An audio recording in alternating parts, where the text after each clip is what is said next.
if you're in a powerful position or you make a lot of money or whatever, you're like, I don't really want things to change because that messes my stuff up because I'm on autopilot. You see what I'm saying? I learned this shit. I paid my dues. And now you want to change the rules? Nah. They're going to use their power like, nah, it's not happening. You stay right there.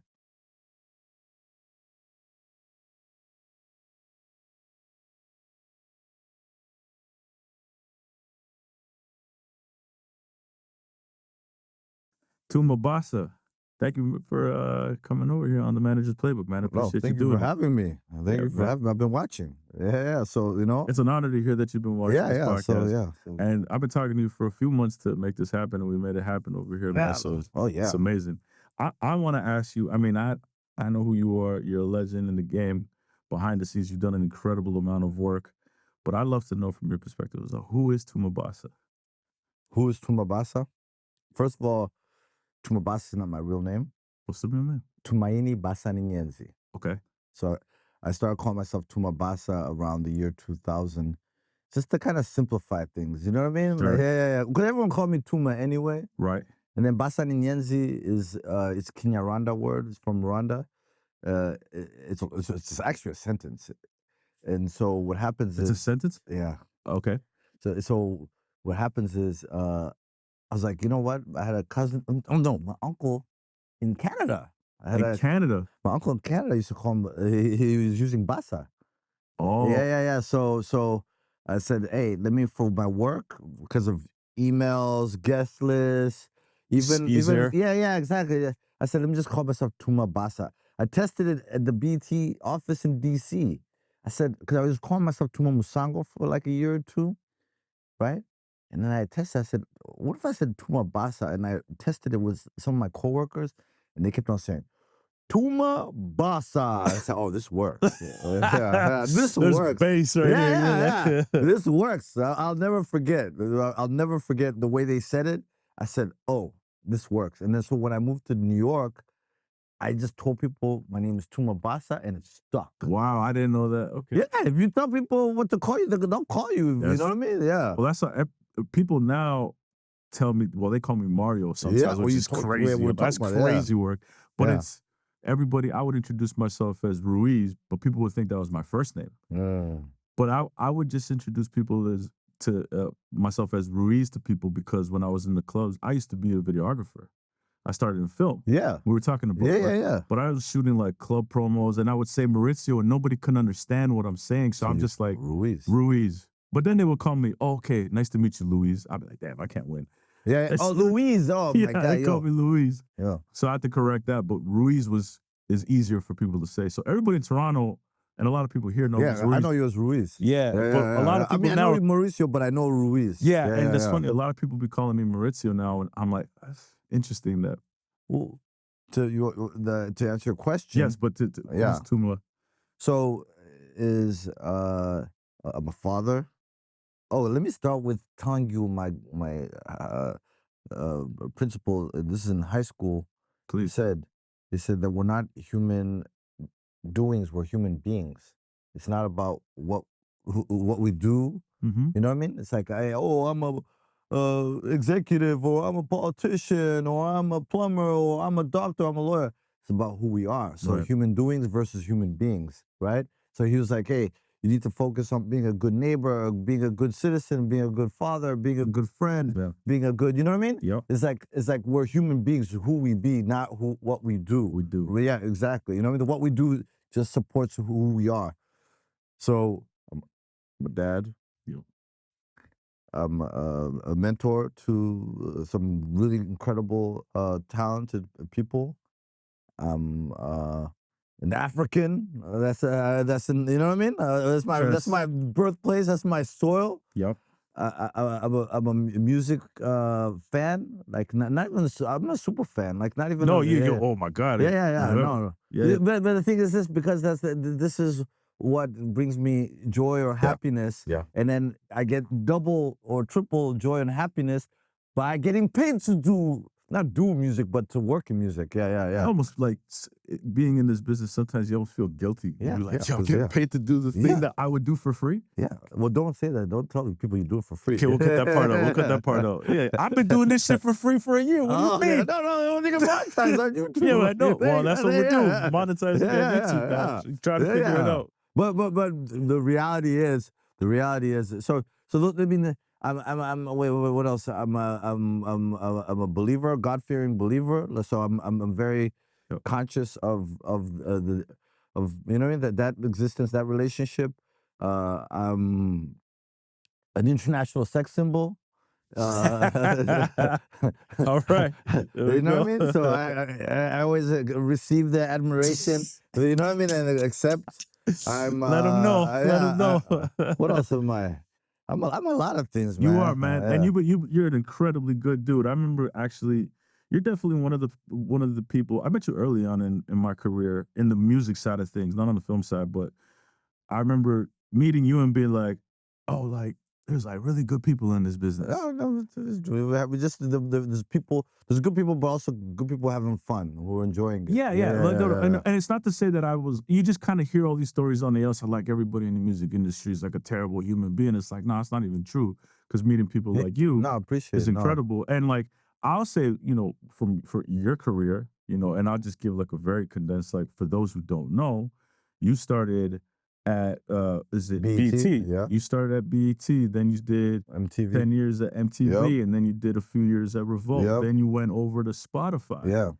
And then you, if I'm not mistaken, and maybe clear this up, you created RapCaviar. I'll tell you the story if you want. Perfect. Okay, we can go to that in a second, but now you're at YouTube. Yes. So you're the director of music culture. Yeah.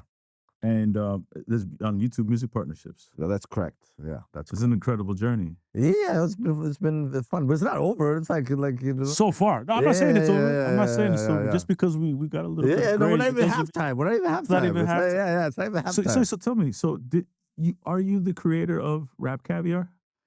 I am. Yes. However, this is the story. Is I got hired by Spotify. And one of the first things they said is that we need a flagship hip hop station. Doug Ford hired me at Spotify.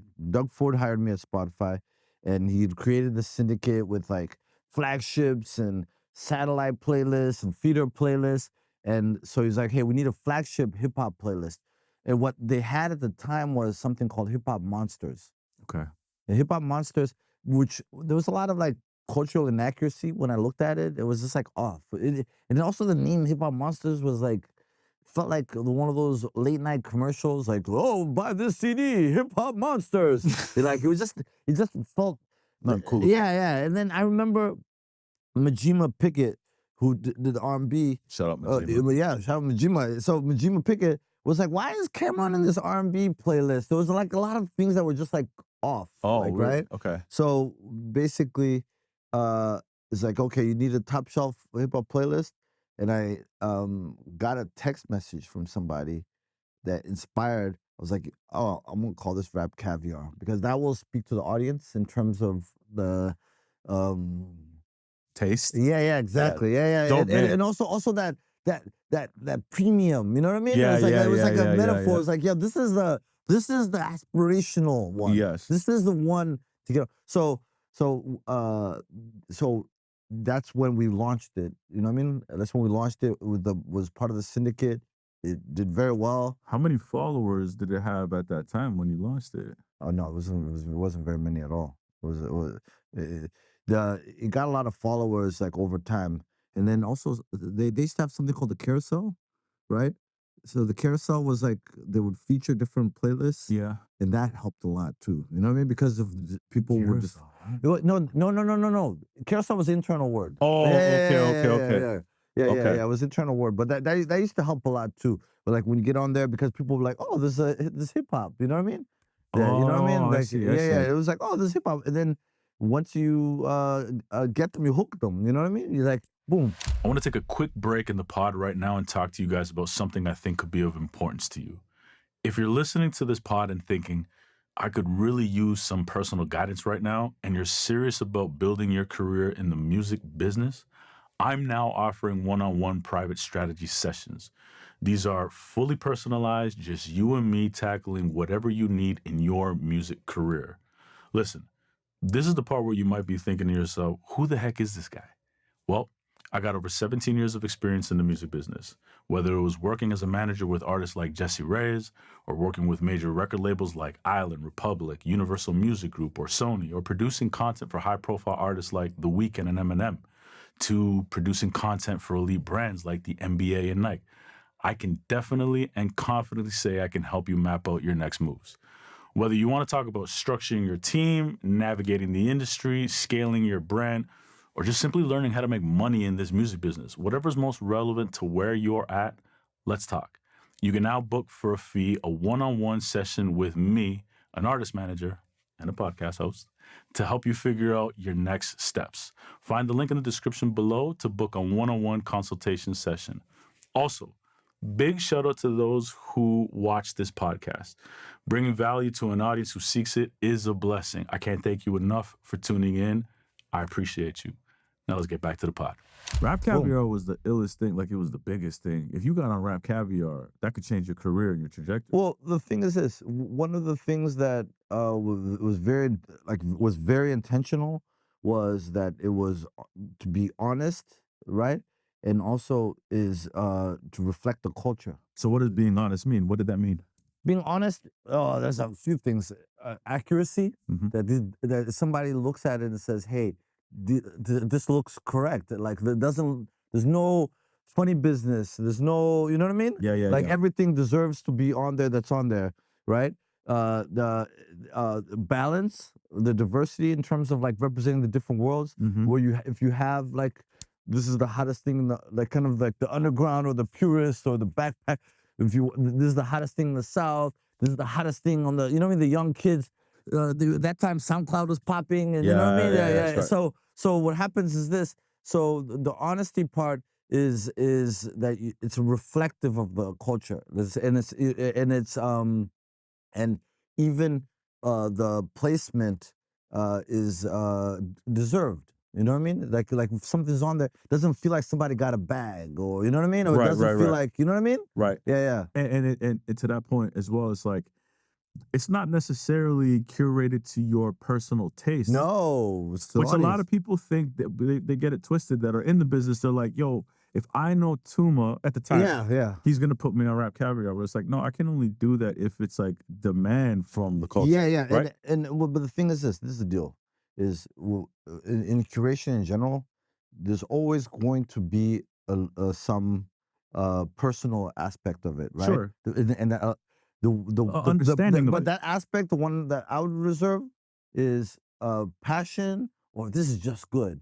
And sometimes it's something's an image win too. It's like, yo, this is just dope. Like, you know what I mean? This is just cool. Like this, the playlist or the body of work needs this. You know what I mean? To kind of keep it interesting. You see what I'm saying? To not make it flat or like too linear, you know? And is that when that would be the part of the curation part where the personal taste would come in? Yeah. Well, that's where a little bit of, a little discretion. And that's like, but you only do that when you can afford it. What does that mean? So it's like this. If when you can afford it, is like it's doing well. So you know what I mean? You can tweak things a little bit. But if you're still trying to build it, and or things aren't, or you know what I mean? It's not doing well, et cetera, you can't afford to be just, you know what I mean? That's interesting that you said that. I had this digital marketer on the pod, and one thing I asked him is like, what's one thing? It was something along the lines of artists. I'm like, one thing that if they have momentum will stop them dead in their tracks. And he said, I think he meant it in a different way, but what he said is like too much versatility when you're beginning. Like and the concept is, if I was to put out a rap record and then the next song I put out is a rock song, I'm like, I'm gonna alienate my audience. Exactly. Yeah. Now you lose them. Right. So what you're saying is like, you could take the risk if it's working. Yeah, if it's working, and then you have that amount of, you know what I mean, leeway to kind of tweak it or try etc. Yeah, exactly. Yeah. But that's actually something I learned at MTV. Well, yeah, I learned that. Was it MTV or was it even before? Because you were making mixtapes when you were but nobody was listening to that but me. Like, you know what I mean? Yeah, but the thing is this. You got your 10,000 hours. But I got the 10,000 hours. But what happens is something I saw at MTV, right? There was a guy, his name was Paul DeBeneditis. He used to do the programming, and Tom Calderon was the boss. And the music hours would fluctuate, right? If the ratings were really good, we'd get more music hours because music videos didn't rate very well at the time. Like, what years is? This is the early 2000s. Okay. Yeah, the early 2000s, mid 2000s. Yeah. And so I used to see Tom Calderon, who was the boss at the time, and Paul DeBeneditis. You know what I mean? Like, they would, in terms of the music hours, it's like things are doing really well. Now let's, you know what I mean? Put more. Yeah. Let's spoil it. You know what I mean? It's like yeah. So how would the programming? How would they do that in terms of like on the grid, like when they would do the programming grid? Oh, you know what I mean? There's like the hitting all the numbers. Let's post some music. It's like if you have a lot of money, now you have a little bit more discretion to spend. Yes. You know what I mean? It's like, oh, we're going crazy for Christmas or for your birthday because money's good right now. You know what I mean? So there's a little bit of that gut where, you know what I mean? It's like, you know what? Oh, okay. It's like, okay, I have the license to, you know what I mean? Yes. Yeah. It's like if you're a DJ and people are dancing. You know what I mean? You're not gonna go all the way left. Yeah. But you might squeeze in and try to break a record. You know what I mean? You know what I mean? Like, okay, right. Like let me introduce something. Like in between, I got people. I think the vibe is still. Yeah, exactly. But if you're trying to get people to the dance floor, you're not doing that. Like, you know. Right. Yeah. That's a great analogy. Yeah. Well, back in the day, I used to look at Twitter, like, right, to see what people were reacting to. Mm-hmm. Literally. Like, you know what I mean? That was my dance floor. When you were on Spotify? This is MTV these days. This is MTV. Oh, days. Twitter? Yeah. Okay. Yeah, these are early days of Twitter. Like, wow, you know what I mean? You're using that early. The search, I was like, are people reacting? Like, literally, because at that time, it was the first time we'd get real-time feedback. Right. You know what I mean? That was the first time we got real-time feedback. I would go to do MTV Jams. I'll do a search of MTV Jams. But they'd be like, yo, MTV Jams is rocking right now. Oh, that was 3 minutes ago. Okay. That was, you know what I mean? Smart. Yeah, you know? That was the Big Sean video or Nicki Minaj or whatever. Yeah. Wiz Khalifa. That was that time. This is late 2000s now. But this isn't on MTV1. This is on MTV2 at this point. No, because music videos are not being played on. No. You have to remember how MTV at that time was MTV. There's MTV2. There was MTV Jams, MTV Hits, MTVU. That's right, wow. And there was VH1 Soul, you know what I mean? Yeah, VH1 Classic. Yeah, because VH1 was yeah. So Viacom, right? Yeah, Majima did VH1 Soul. You're right. Wow. So I would do MTV Jams. I would do just a little bit of stuff on MTV2, like Sucker Free, during the later time, and then so when by the time Twitter got invented. You know what I mean? It was like I would be doing searches for jams, for MTV Jams. I find it interesting that you're now working at YouTube because I say this all the time to kids who are trying to build their brand. Yeah. I said, you probably don't have a better tool. And in the history of music, have we ever had a better tool than YouTube? For the record. I agree with you. For the record. I'm not getting paid by YouTube to say this. I am getting paid by YouTube. Yeah. He's getting paid. He's not cutting me a check for this. I just wholeheartedly believe that YouTube is an incredible platform.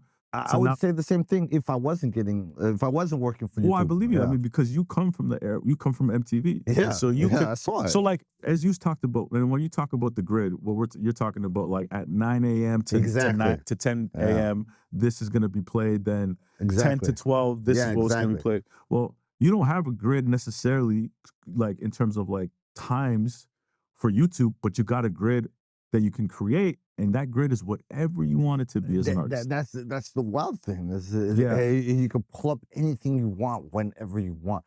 That would have blown our mind at the time. Like, you know 100%, what I mean? Yeah. That would have blown our mind. Yeah. Like, and also, it killed appointment programming because now I don't have to rush home to catch TRL or 106 in Park. You know what I mean? Yeah. From school or whatever, or skip soccer practice to catch the new Nas video or whatever, right? Right. So, because those are events. Yeah. But now I can see it on my phone. I can see it on the way home. I can anytime I could, you know what I mean? I could say, that didn't exist. What do you think is like the biggest misconception artists have about YouTube?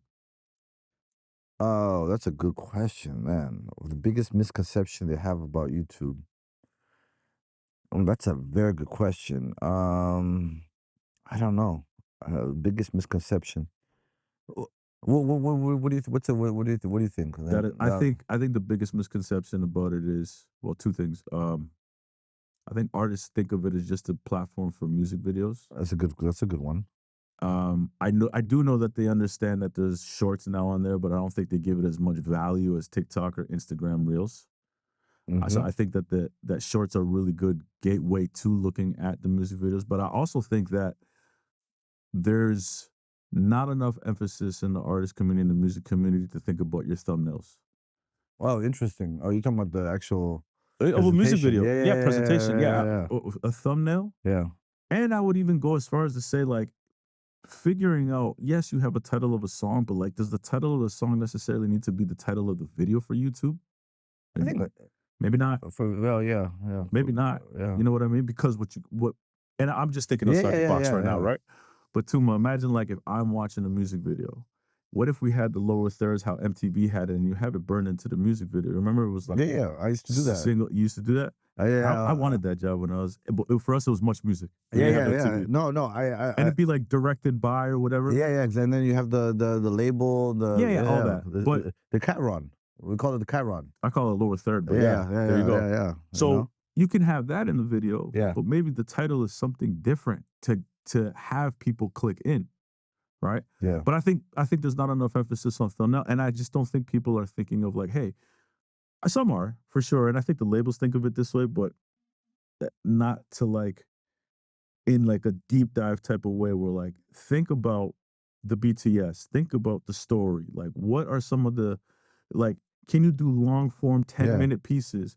What is the artist interested in? Yeah. How can you like bring that into the world of like them as and the music that they have? I think of all those things that YouTube can provide an artist to help break them. And at the very least, have the ability to tell your story consistently on YouTube. Even community. I agree. And it made me, your answer, I'm glad I boomeranged it to you because it helped me. I think the biggest misconception artists have of YouTube is that there's somebody over at YouTube pressing some kind of magic button, right? That's true. Yeah. So pressing, hey, yeah. I used to think that. That's not how it works. Right.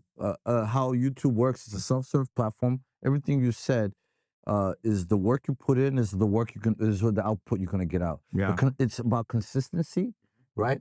And not virality. It's not, you know what I mean? You see what I'm saying? The YouTube is a platform that if you engage consistently, that you will be rewarded. You see what I'm saying? And world building. Yeah, 100%. So you talked about the music video. Yes, behind the scenes. Yes, maybe having a lyric video before, making sure even a trailer. You know what I mean? On YouTube Shorts. Yes. Adding some other kind of context, utilizing the shelves, you know what I mean, and telling a story, right? So I think the biggest misconception is that there's somebody, you know what I mean, behind, which is not true, you know what I mean, behind some kind of curtain, you know what I mean, they can do some hocus pocus magic, and all of a sudden you think, no, it's the work you put in on your channel, and also, you know, and it takes time. You know what I mean? It takes time. YouTube is not instant. No. And the beautiful thing about things that are not instant is that they last. Yeah. You know what I'm saying? Yeah. Is that you did the groundwork, and then now that momentum occurs. I can speak to that even just from a first person. Yeah. Because my first episode of this podcast is with Troy Carter. Yeah. I watched it. I watched that one. Thank you. Yeah. Thank you, by the way. Yeah. That was your first. That was good. That's good. That was my first one, right? I appreciate that. I was nervous, and he's like a mentor to me, you know. But like, me too, by the way. Yeah. All of us. Yeah. But having Troy Carter on your podcast is like, that's a great first guest. Yeah. But guess what? It took me probably a month and a half to get to 1,000 views. Wow. On that first episode with Troy Carter. Wow. Today, if I don't get to 1,000 views on a guest that I have within the first 3 hours, I'm like, oh, this might not be the one. No, but what I'm saying is like, just like it went from like 6 weeks to 1,000 views, or 4 or 6 weeks to like a few hours, because every 2 weeks I'm putting out a new episode. I'm putting out new content. And for me, you have that cadence. Yeah, and for me, the new episode is the new song. Yeah, and I'm building this world. So go back to your world building. Yeah, is I believe that eventizing. You know what I mean? Like when we do avenues, we always say, "Hey," which I love, by the way. Which we think we say don't drop something out of the blue. Like have a strategy, have a release strategy. Yes, You have build up. You have build up, right? So the eventization is getting to the premium, the one you spend your money on. You know what I mean? What you is that you're that psychologically it's an appointment. Like, oh, I have to. You know what I mean? Like even if it's not chronologically an appointment, of course, it's psychological. Is that you're using things like the premiere function. You know, is like you're really like leveraging the power of the platform to make your video stand out. Yeah, you know what I mean? It's like there's a lot of content getting uploaded every second. For sure, right? But it's also one of the biggest, if not the biggest, search engines in the world, right? YouTube, no? It's up there. I mean, it's a platform. Google. Yeah. Google is an incredible search engine. I also think what's really dope about YouTube is that you can also use other platforms. Social media platforms like your Instagrams, like your TikToks, that can actually then that'll be your short form. And you direct it to YouTube. Right? Link in the bio. Link in the bio. Bio. You know what I like? But by the way, I like what that's a good point. I like when people do calls to action. When they actually you have to like, comment, subscribe. Yes. I like that because what happens is it activates, it creates a relationship, right?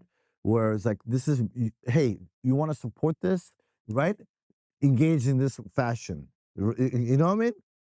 Comment, like, and subscribe over here. There you go. Just Playbook. Tuma said it right there. That's the call to action. Let's get to 1,000 views. Within the first hour. We need the first hour, 1,000 views. Yeah. But that energization, like is I believe is what makes YouTube exciting.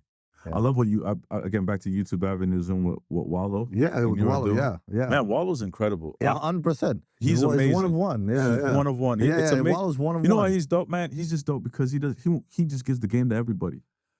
Well, that's amazing. Well, it's not just amazing. It's not just noble, but it's like what we need. You see what I'm saying? It's like the culture needs that type of leadership where the information is not gatekept.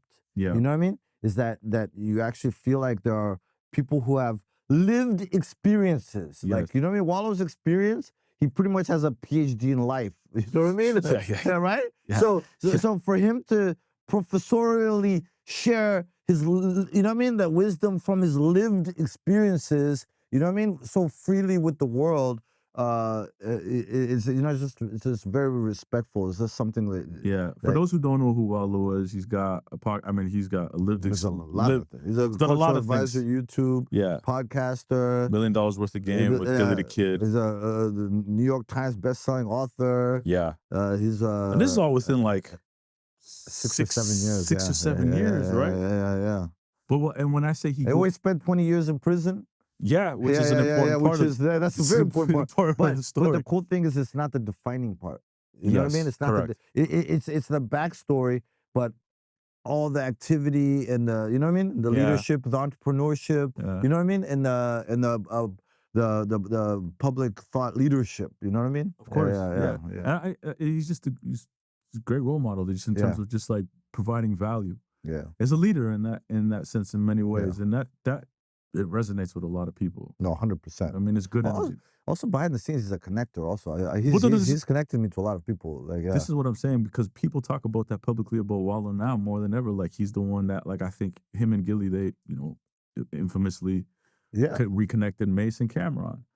Oh wow, okay. Yeah, I didn't know that. yeah. Oh, okay, that's amazing. Like Okay, I didn't know that. he reconnected them, and then I believe, if I'm not mistaken, he also showed Cam and Mace how to get to the bag and the deal that they did. I don't know the structures of the deals, but I believe that that's the case. Oh, that's amazing. Yeah, and he'll like just show people like here's what this deal looks like in the situation to like help. Yeah, no. This is my understanding from what I've seen. No, it's very believable because I've seen him do that in multiple instances to multiple people. You know what I mean? Yeah. Like, you know what I mean? Like without the public part, you know? Of course. Yeah, Yeah, exactly. yeah.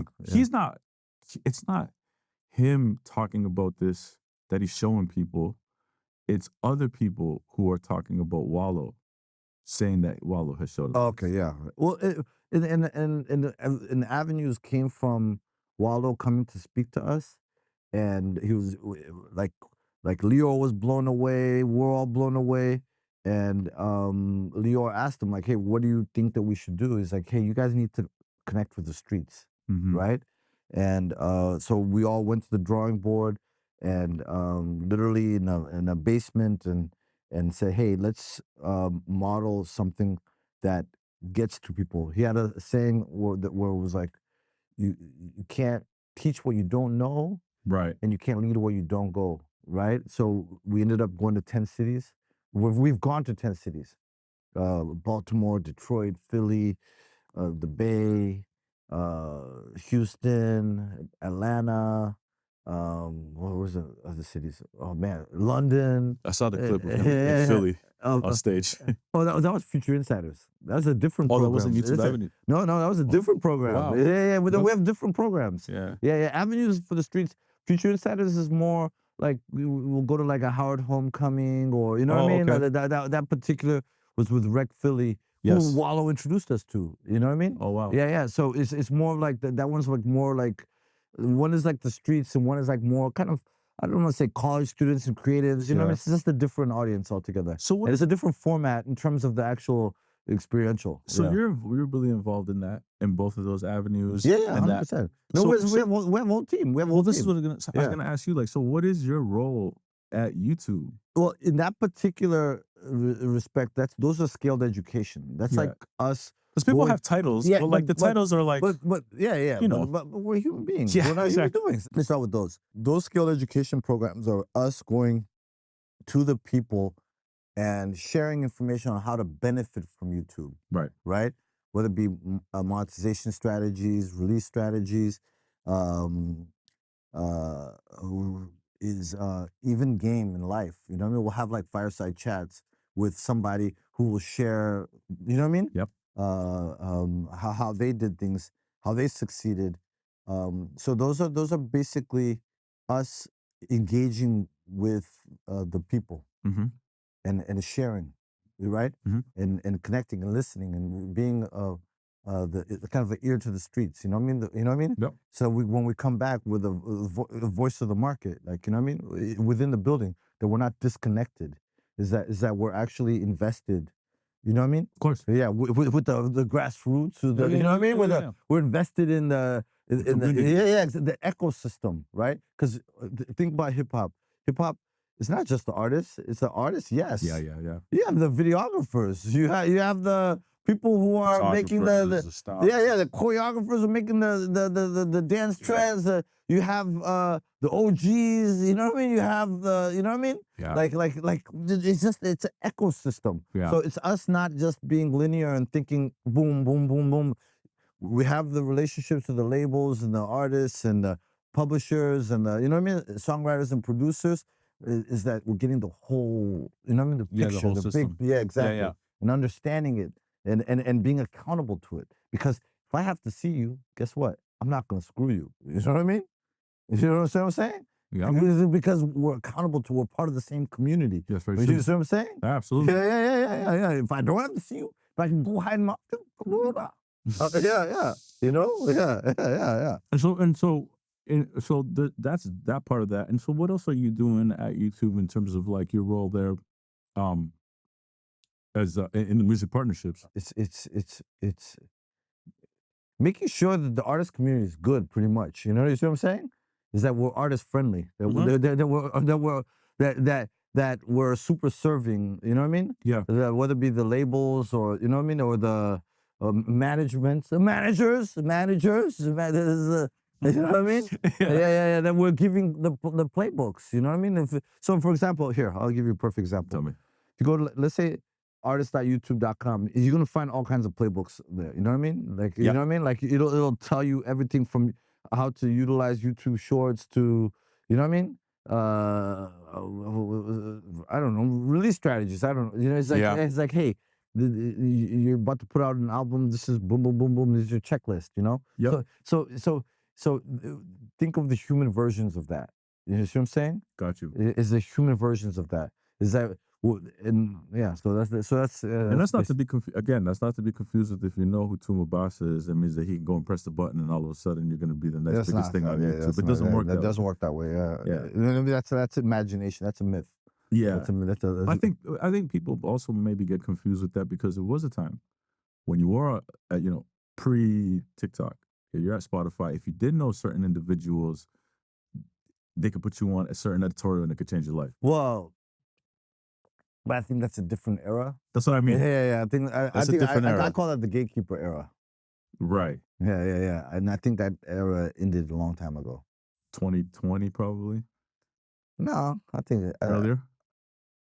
I think that's for the people to say. Let me not try to. But I think the gatekeeper era. Wait, hold on. Yeah. You got a theory?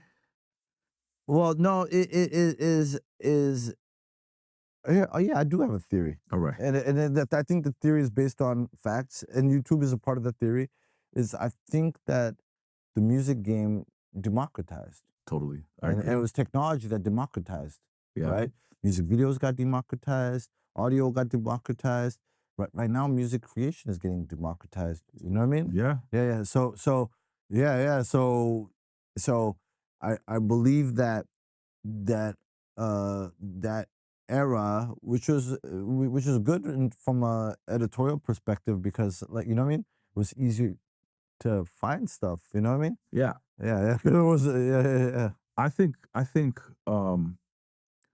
it's funny because a lot of people always kind of get upset with technology and music, and I'm like, I don't think people understand that technology and music go hand in hand. It's been going hand in hand for 100 years. Yeah. Least, right? It's pretty much been 100 years because that's when the recorded music started. Exactly. Yeah. And by the way, I'm pretty sure that if there was like some opera singer and then they went and heard the little, what do they call it, gramophone? Yes. That they got spooked out. They're like, and they were like, what is this? Yeah, nonsense? what is this? This is witchcraft. Like, you know what I mean? They probably were like, how did my voice get in there? Right. You see what I'm saying? Right. Yeah, and they were spooked out. I'm like, nah, I don't like this. Like, you know what I mean? Yeah. I want my voice. You know what I mean? I mean, that's a good segue to Gen AI. Okay, all right, okay. Yeah. What do you, I mean, it was a heavy debate. By the time this comes out, it might be like a couple of months removed from it. But I mean, like, there was pretty hectic debate right now going on with Timbaland and AI and the first artist that he signed. But I think there's just an even a more macro conversation. I think that's like a micro part of it. But there's a lot going on with Gen AI, with Gen artificial intelligence, where there's a lot of conversations happening right now around it. And there's a doomer type of conversation. And then there is the ones who are, I don't want to say proactive, but looking at it to see, like, what can I do with this? Then there's another conversation that is happening quietly behind closed doors where everybody's kind of using it, but not really talking about it publicly. Where are you at when it comes to Gen AI? I am very. I love Gen AI. Okay. I do. I love using it. Right. I like creating on it. Okay. I'm very optimistic. I do know that there will be some unintended negative byproducts, and I think that we should be proactive in, you know what I mean? It's what I'm saying, in terms of how we utilize Gen AI to our advantage, or if Gen AI can be weaponized, you know what I mean? For sure. Right? So is that we be in conversation. But okay, this is where I am with Gen AI. Is the doomsday people, I think that their fears I respect the fears, but as a community, as a culture, we cannot allow those fears to overshadow, you know what I mean, the potential. You see what I'm saying? To distract us from what's actually possible. To distract us from the good that can come out of this technology. Is you're right. There are a lot of people who use the technology and who don't say, right? So yeah. It's like BBLs.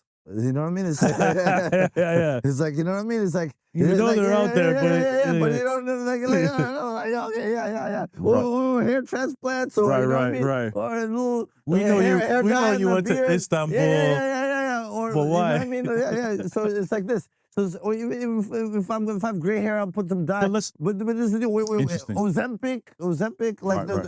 So that part is reality in the culture. So there's a little bit of hypocrisy going on. You know what I mean? Sure. Because I remember that video of the guys criticizing me, saying I use for writing, but I don't think it should be used for music. I didn't see that one. I forwarded it to you on Instagram. Oh. Yeah. Did I watch it? Oh, you didn't watch it? No, for sure. No, for sure I watched it. I sent it to you. No, for sure I watched it if you said it.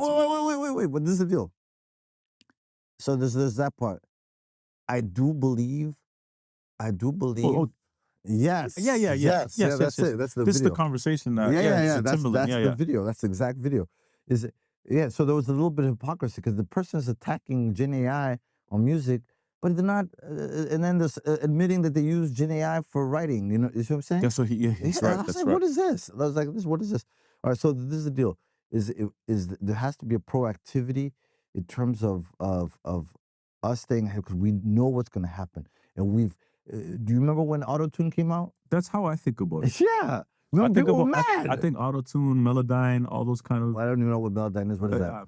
I'm pretty sure Melodyne is essentially correcting the pitch of a. Oh, really? Oh, okay. So like if you can't hit a certain note, Melodyne will fix it and you won't even know. It's just like what Britney Spears was using in 97, 98. Oh, really? If I'm not mistaken. Okay, no, I didn't. It's essentially Auto-Tune. Yeah. Well, people were mad. You remember that? But Auto-Tune. Do you remember? There were whole songs about it. Yeah, Death of Auto-Tune. Yeah. People. I saw the T-Pain documentary, and dude was depressed because somebody told him he had ruined music. Yeah. Right. It was like that's unfair. But this is the thing with Gen AI. Is that there's a lot of potential. I'm hearing of people who do songs in one language, and then the Gen AI changes it to another language, right? With the correct pronunciation. Yeah. So you're reaching a whole new audience. Totally. Right? With your music, your voice, your melody, your cadence, you know what I mean? Your pitch, whatever. Okay. Yeah. Right? You're reaching a whole new audience. There are people who are using it to for I saw this one Gen AI product. I'll never forget. I was in New Orleans. Musa, Currency's manager, he showed it to me, where the Gen AI was separating stems, and it was editing radio, like doing the radio edits, like taking out all the curse words. It was the acapella. Yeah. It was transcribing the lyrics. Yeah. It was doing all these things to make something radio friendly. I was like, whoa, this is kind of cool. That's like, sick. Yeah, this is kind of cool. You know what I mean? That's sick. Yeah. It is. So I think people are afraid of being replaced. And which is a legitimate fear, but they can't get mad at somebody utilizing it because you know what? They can use it too. But let me just play devil's advocate because both you and I are executives essentially in the business. We're not actually creators, so we're not musicians. Yeah, right. We don't. Although I know that there was a world where you were a rapper at one point. Man, we're not a real one. Like, I mean, but B2B exists, and we're gonna find those mixtapes. But the argument as well from artists and musicians who are trying to figure out. They're saying, I don't want to learn a prompt. I learned how to play this guitar. I learned how to play these drums. I learned how to produce over the last 10 years. And now all of a sudden, the 10 years that I've been creating this music and just building up, anybody can do it with a prompt. How is that fair? Yeah, but was it fair when somebody was sampling a record, a DJ was playing a record, and somebody who'd spent a whole 20 years learning how to play the guitar or the drums or, the live band, and then all of a sudden, a DJ is coming out and, you know what I mean? Mm-hmm. And playing a record and sampling and looping their record. Was that fair? Right. this has happened before, right? And we don't look at DJs today and saying like, oh, they're butchering the.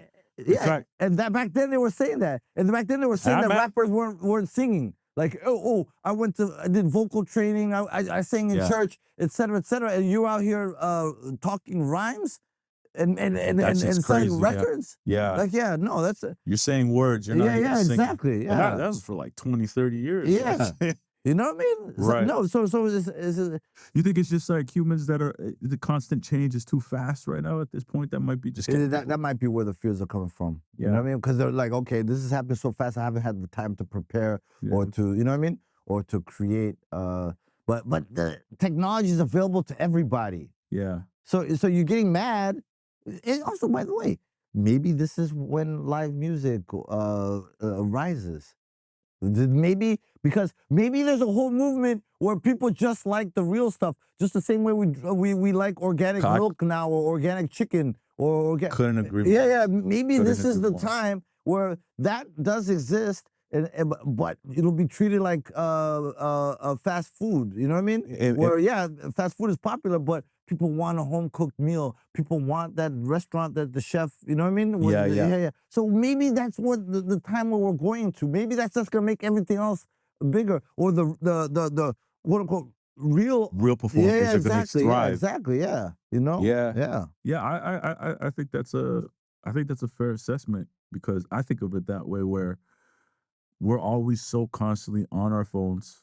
Just like now, this is like, for some people, unfortunately, this is God. You know what I mean? Yeah, and so sad. it is sad. But now, guess what? Like, if there's an IRL experience, like, I'll give you a perfect example. Kai Cenat. Yeah. He's I would say the biggest superstar in the world right now, Yeah. arguably, right? Yeah. But guess what? When he went outside and he told people his coordinates in New York City, he caused a riot, and it was 15,000 people. In New York Square, I saw that, yeah. Because people wanted to see him. Yeah. So it's similar. That was wild. Wild to see that this kid who's a streamer shut down New York City like the Beatles would have shut down back in the day. Yeah, no. But that's because you get to experience him in the flesh, IRL. Now, I think there was like a component of he was giving away PlayStations, but still, you're going there to see him, right?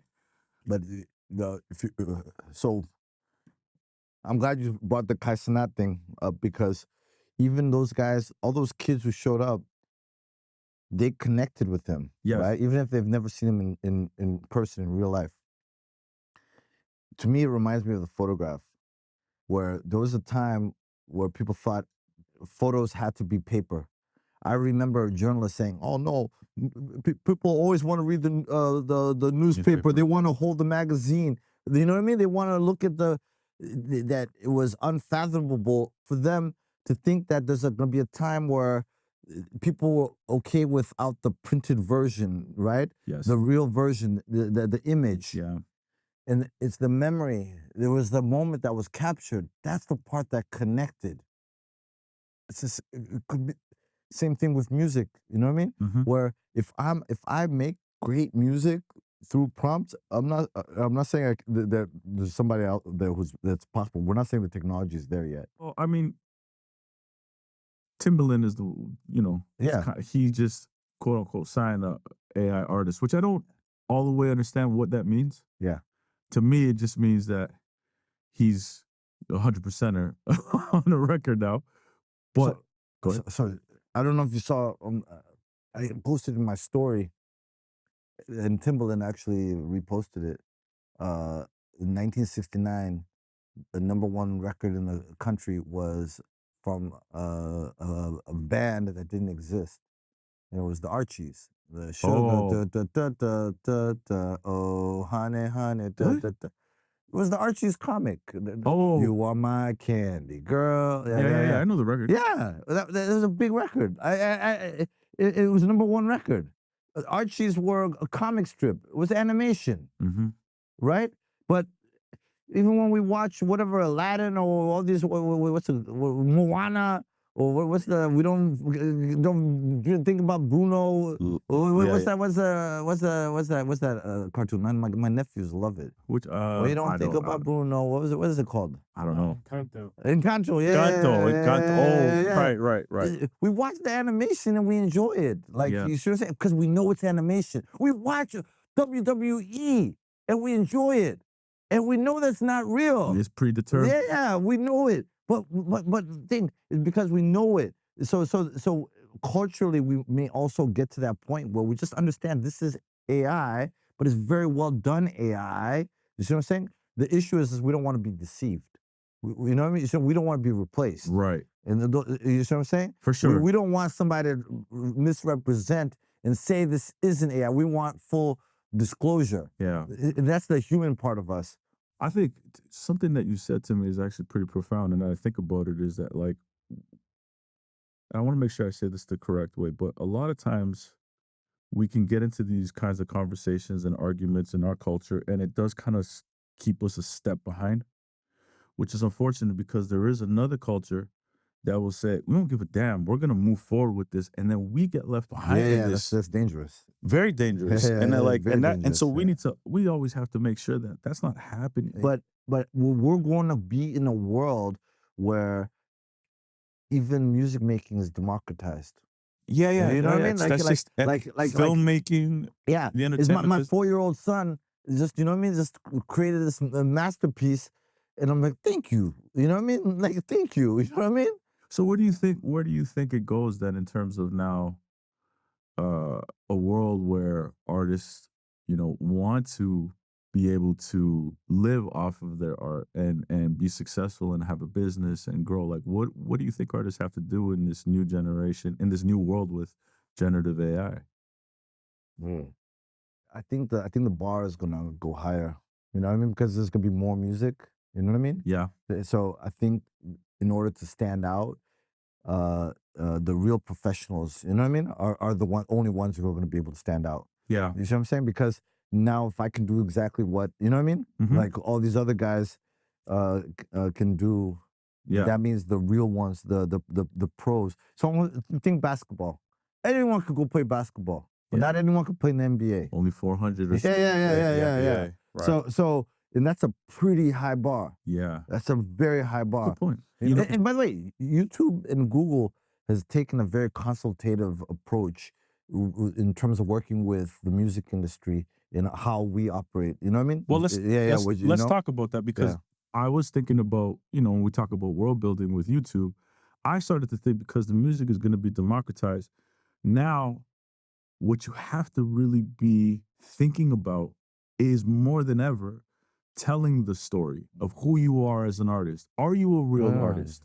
Are you a real producer? Building your brand. And now, to your point, if you are a real artist, guess how much more leverage you will have and how much more special it will be if you can really perform on a stage. Because that's going to be a differentiator. It's a differentiator. Yeah, exactly. Yeah. And so... But by the way, right now, that's not the requirement. There's a lot of artists. Let's keep it real. Yeah, there's a lot of artists that when you go watch them live, you're like, oh my gosh, this is horrible. I hate to say it. You know what I mean, that's just the reality. It's a reality. That's not a diss to any. No, artist, but it's kind of like the majority. Yeah, but that now may be the differentiator. Thing. Yeah, exactly. Yeah. That says, hey, you're a pro and you're not.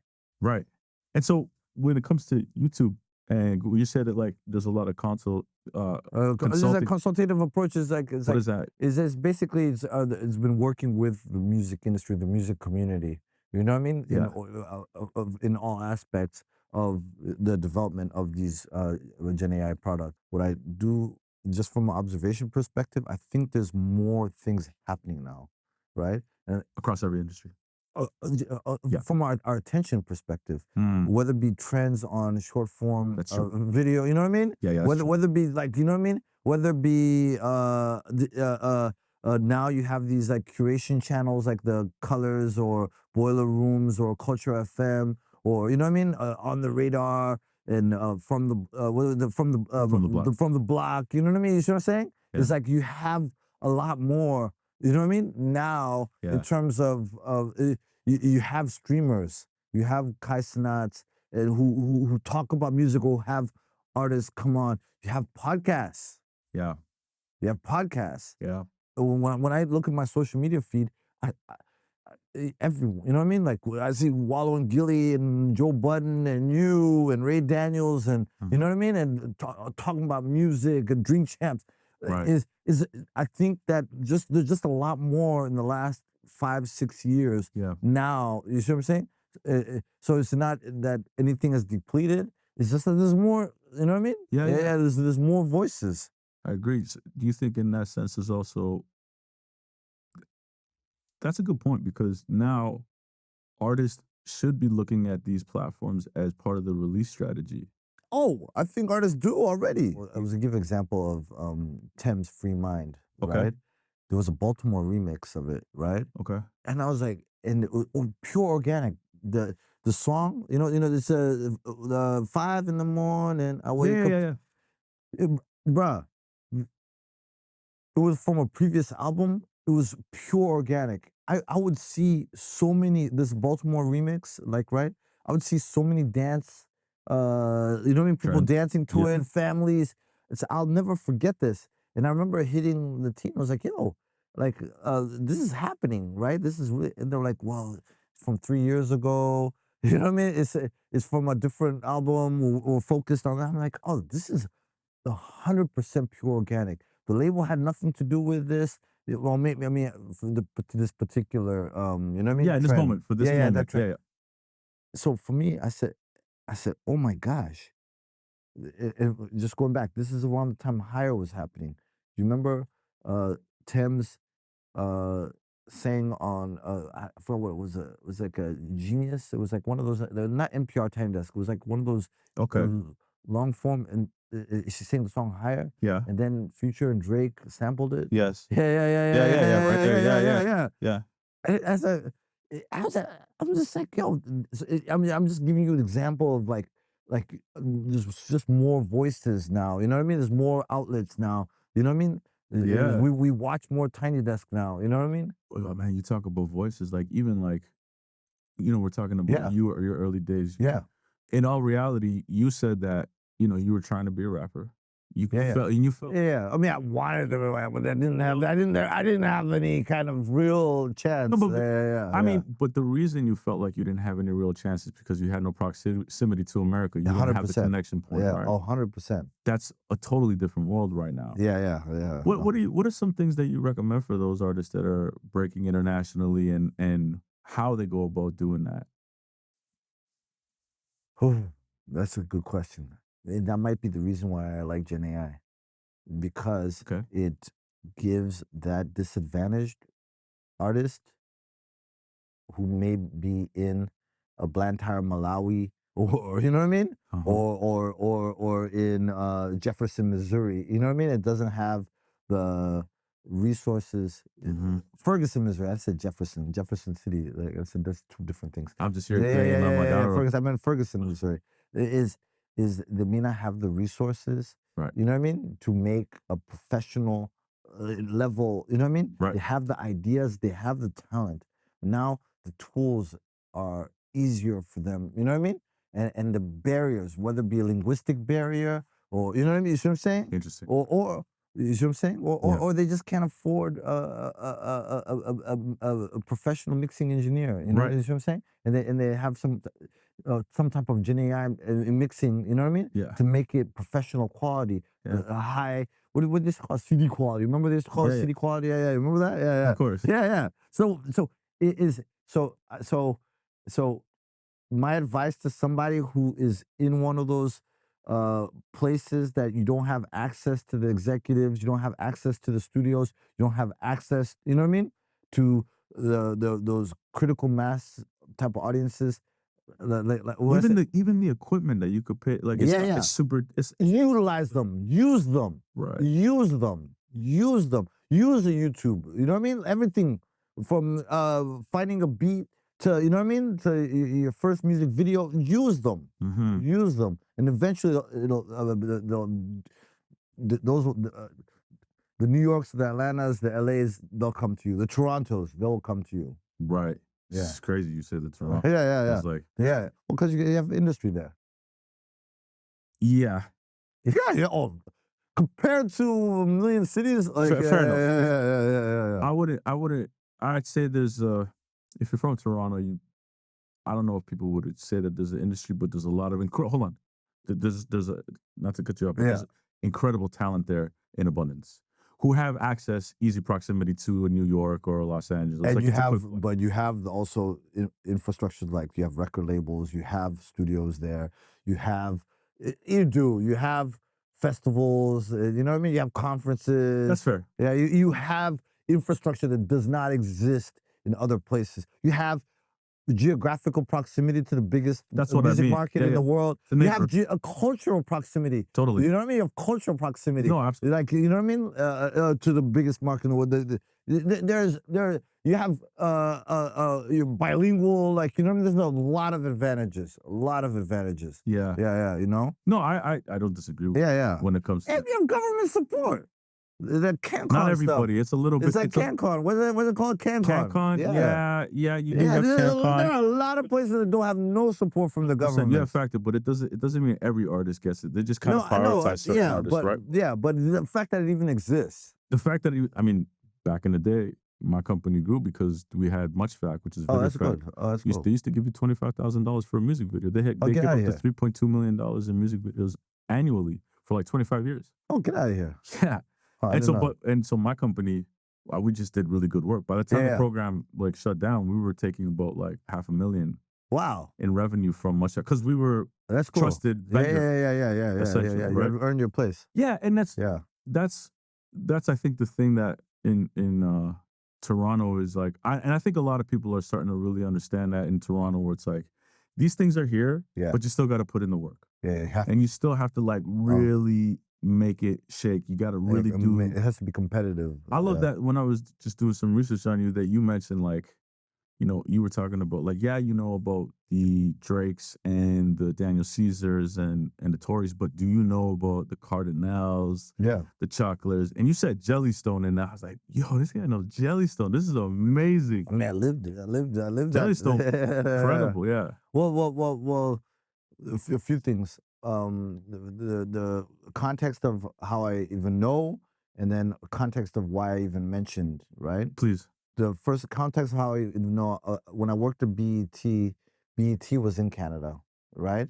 You have to, if you remember, during that time, there was much music. I do. MTV was not in Canada at that time. Yeah. Right? BET was in Canada. Showed up in like 98, yeah, 97, exactly. That's when I started working at BET, 98. Yeah. So what happens, actually, Cardinal, his Hustlin' EP is the first CD that thanked me. If you go look in the liner notes, I couldn't even believe it. I was like, wow, that's my name. You know what I mean? It was a Hustlin', that EP, right? Yes. And Cardinal still is a good friend of mine up to today, like literally. Great guy. Yeah, great guy. No, amazing, legend. So what happens is so around 98, so we actually supported, you know what I mean? In terms of airplay, you know what I mean? The Chocolates, the Chaoses, the Socrates, like when we had the videos, videos, and that was a big part of us being in Canada and having things. So Mr. Morgan and them, you know what I mean? Yeah. Used to engage. So I saw that whole wave. So that's the context of how I even knew. You know what I mean? Got you. Because you're working at BET. Working at BET. Okay. And you know what I mean? You become friends with these guys, and you know what I mean, etc. Yeah, right. And so there's that. The context of what I mentioned was that generation of Canadian artists were primers for the generation 100%. now are actually pioneers. It's just that we're living in it, right? But there's going to be a future generation, you know what I mean? That's going to take it to a whole nother level. Hopefully. It's going to take a whole nother, because now they know it's possible. Yeah. Because success begets success. Yes. So when you see that, oh, this is possible to have success on this kind of level. Well, I would say that when Drake like broke open the door, like crazy, then The Weeknd shortly came after that. Yeah, those to me, I think, were the pioneers. You're saying the Cardis and them are the primers. The primers. Sometimes when you're priming, you don't necessarily benefit from, you know what I mean? 100%. Yeah, because you're basically you're 100%. Yeah, you're getting, you know what I mean? Like you're paving the way. Yeah, you're paving the way, and even you're absorbing the learning costs. You absolutely. They didn't have any. Yeah, exactly. Yeah, Cardi talks about it. He was on the pod. He was like, we had to figure it out. I did a fireside chat with him Canadian Music Week about it. Oh, nice. Yeah. Oh, it was a few years ago. Okay. Yeah. This was a few years ago. But so what happens is the pioneers. We're living through the pioneers now. The Weeknd is a pioneer because he's so big. You don't look at it that way. It's so current. We don't look at it because we're living in it. Right. But in hindsight, when we see the next generation, we're gonna be like, whoa. I thought of the next generation being the Daniel Caesars, the Jesse Reyes is like, because we didn't. I think that's happening right now. Right now. Yeah. But it was, and it's like 8 years ago, 9 years ago for both of them, maybe like 10. So like it is now time for another generation to like really 100%. Take it to the. It's wide open for the taking. Wide open. It's wide open for the taking. Wide open. Yeah. And also shout out to Belly also. Yeah. Shout out to Belly for sure, man. Shout out to Belly. Sorry, Sal. Yeah. So those learnings, those experiences are going to be transferred to another generation. Yeah. You know what I mean? Yeah. Success begets success. Yeah, exactly. 100%. So that was the context why I mentioned, you know what I mean? Got you. Is that another one of the theories? It is a theory. Yeah. How many theories we got down there? I like that. Man. Yeah, it is a theory. What do you but also the same thing happened in Africa right now. You know what I mean? Yeah, there's a tell me what is that? No, is the Burnas and the Wizkids and the Davidos. Yeah. You know what I mean? We're actually already starting to see a sub-generation almost, you know what I mean? Like it's still the same generation with the Remas and the Thames and the, you know what I mean? And the Shally Poppies and the O'Malays. Yeah. You know what I mean? So we're starting to see the same effect happening. Actually, I'm actually oversimplifying it because even Amapiano is being, you know what I mean? Mm-hmm. Like global now as a result of the learnings and the pavings of Afrobeats, and you know what I mean? Yeah. Right. Well, no, go into No. I'm just saying, it's like, so applying what happened in Canada or what's happening, right, is the continent. We can do the same exact math with the UK.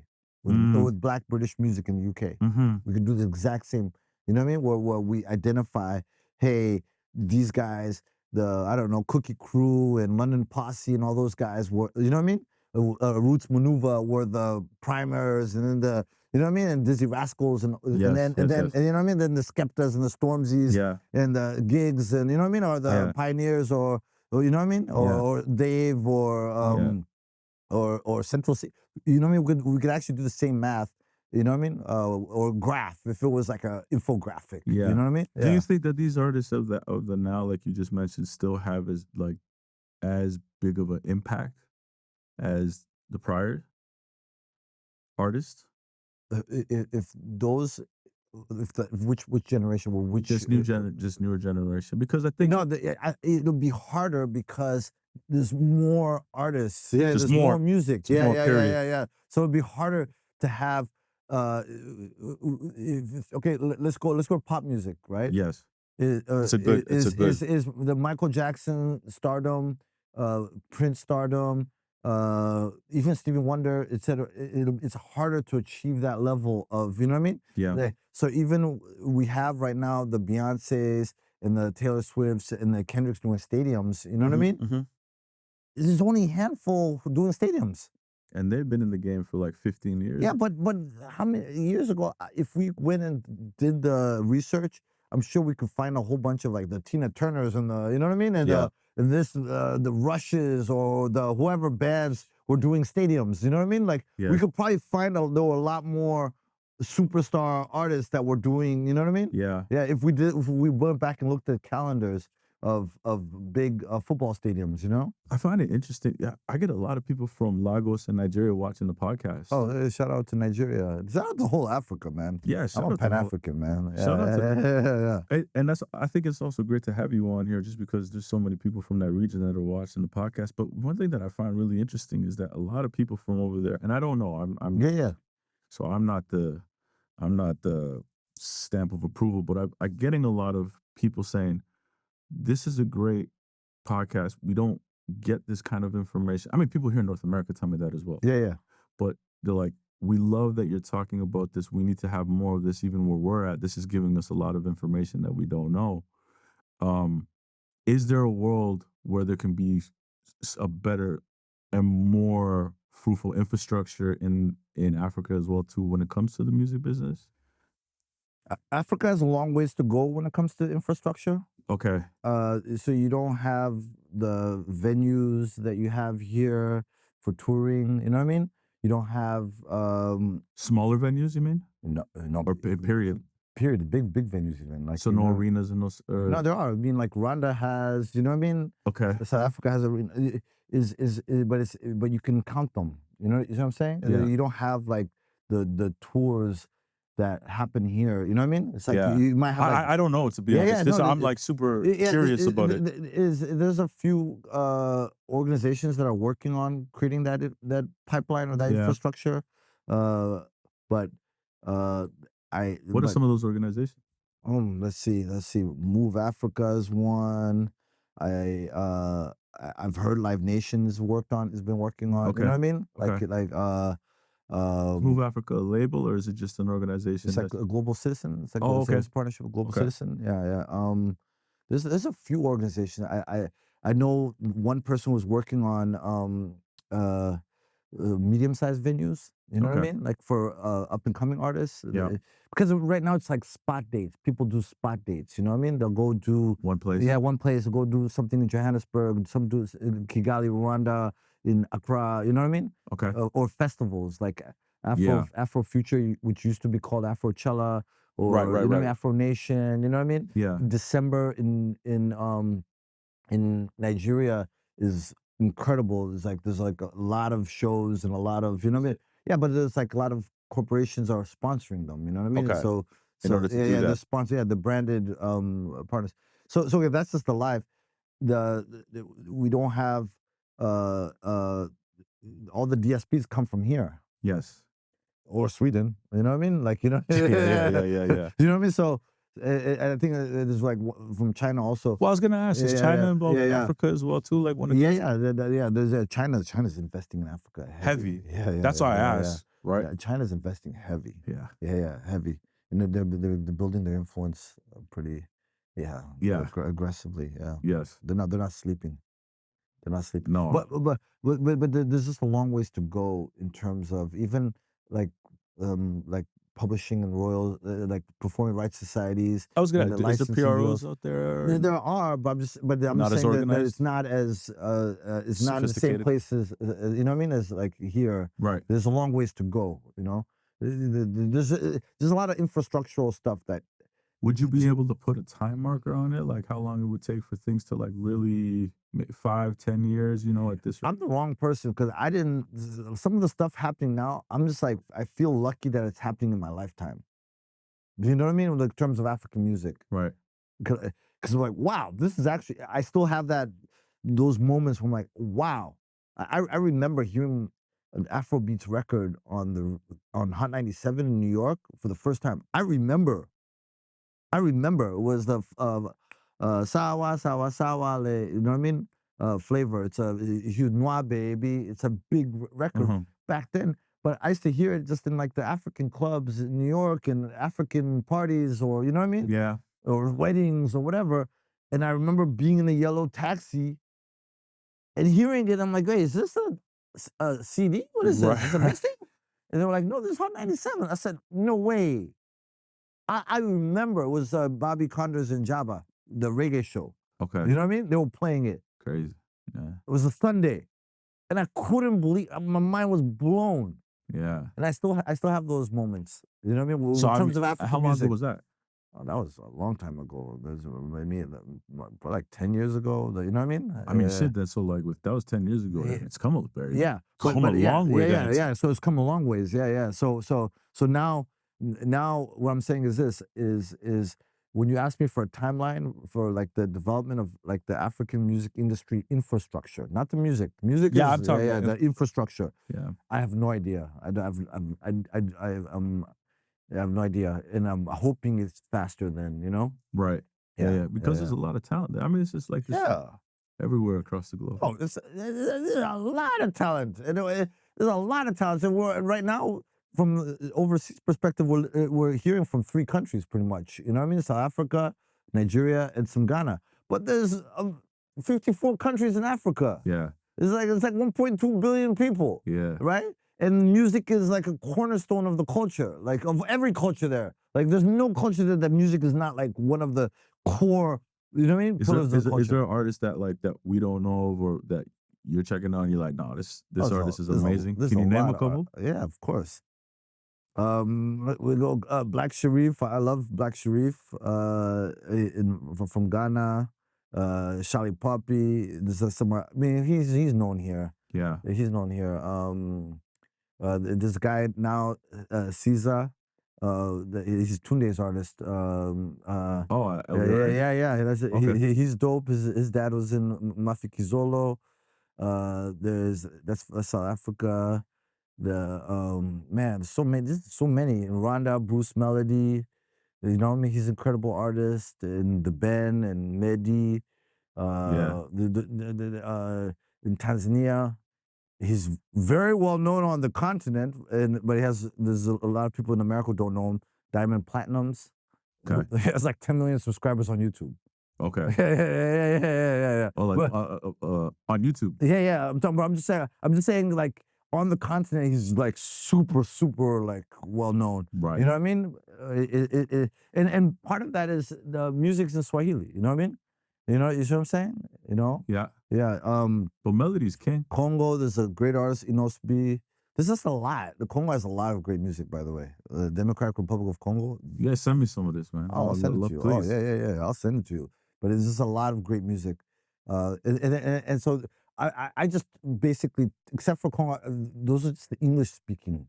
Okay. There's a lot of in the Francophone world, you know what I mean? From Senegal or Cote d'Ivoire, or you know what I mean? Oh, wow. Yeah. You know what I mean? Like there's a lot, even in the Portuguese speaking countries, you know what I mean? There's Mozambique, you know what I mean? Yeah. You Who's some artists there? Mozambique? What are these guys? Oh my gosh, the DJ Tarico. Okay. You know what I mean? He does like the Amapiano, the Yaba Baluka boys.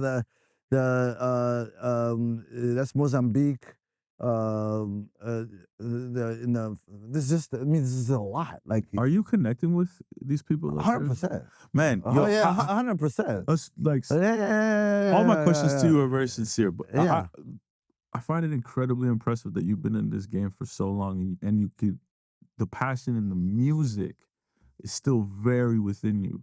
Most people that you talk to who've been in the business for so long, that passion of music gets jaded and the business kind of takes over.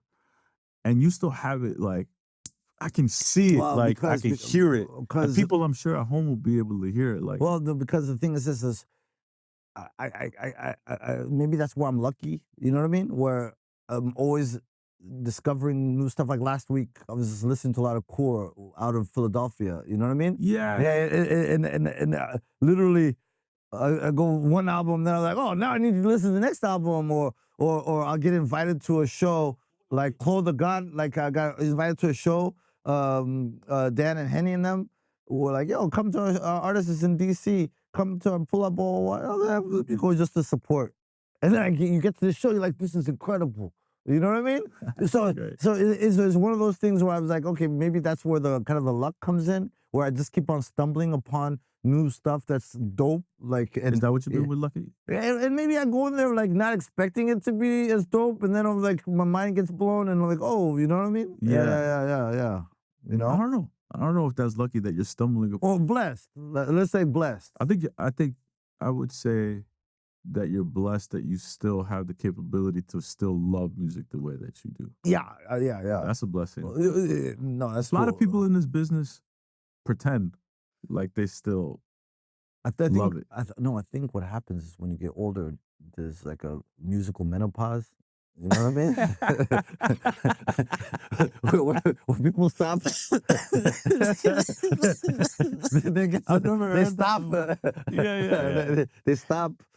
You know what I mean? They stop like liking new music. You know what I mean? Like there's just like this moment that we're just like, I don't want to trivialize, like, you know what I mean? No, I don't. But in curation, they call it taste freeze. Like when somebody is that what that's called? Yeah. Taste freeze? When somebody gets to a certain place where I like what I like, you know what I mean? Yeah. When they have my catalog Right. of music, of my 10,000 songs in my head. I don't need no new music. These kids, this is noise. You know what I mean? They don't know what they're talking about. This isn't good music. My criteria is the right criteria. They don't adjust their musical palette. Yeah, exactly. Musical palette, because the music is always going to change. For sure. But then for them, like, nah, I'm set in my ways.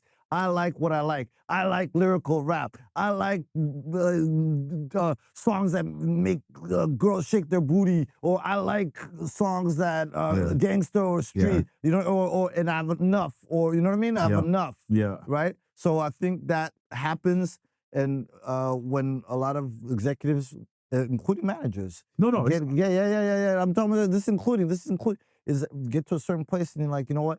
This is my definition of music, or this is my definition of the music industry. And they don't want things to change because it makes them lose their power. Right? It makes them lose their power. So I remember when I was at MTV, and we were the guys who liked hip hop, but the powers that be were into rock.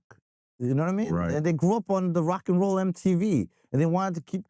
And us, we're like, okay, that's cool, but because they're in the positions, you know what I mean? We just do our job, we'll do our best, et cetera, and they're talking about keeping rock alive, like, you know what I mean? We're like, we don't even like it, like, you know what I mean, like that, like, you know what I mean, right? But we were at that time, we were the young ones.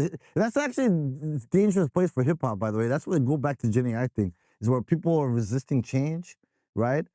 People are resisting change because they have the resources or the influence or you know what I mean? Yeah, so they don't want to lose that status quo. That's interesting. You know what I mean? Because this new stuff is gonna come and they're not adjusting, adapting. It's interesting. It's like saying hip hop is Gen AI. Is it? Because it's changed. Yeah, but hip hop is powerful. Yeah. And we know it. Yeah. So it's no different from when rock and roll was powerful and they knew it. You know what I'm saying? And so if things are changing, right, and the change might be not just sonic, it might be cultural, it might be geographical, right? Where the local rap is the hot thing. People in Turkey listen to Turkish hip hop and not, you know what I mean? Like the whatever the hottest in North America. Yeah, exactly. North America is. You know what I mean? Yeah. So there's a lot of changes going on, and if you resist that change, you're gonna be left behind. You get left behind. You get left behind. As simple as that. So for me, I embrace the change, and I kind of want it. Of course, I like what I like, but if something dope. You know what I mean? If I go and watch a Peach Snapple video or whatever, you know what I mean? I'm like, oh, wow. Yeah. Like, you know what I mean? I feel energized. It makes me feel young again. You know what I mean? Right. You know what I mean?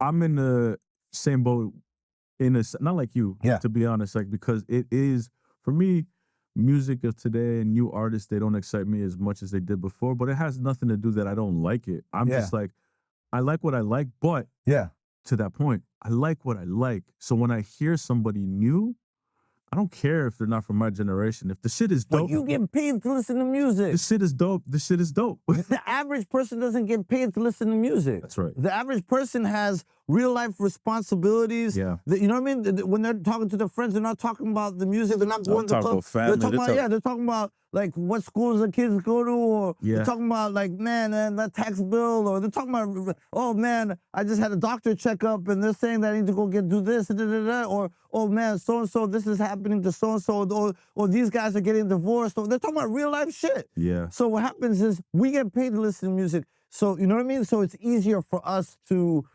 stay in it. And to seek. We have incentive to be on top of there are a lot of people who don't have that. Yeah. So that's why that happens at that age. You know what I mean?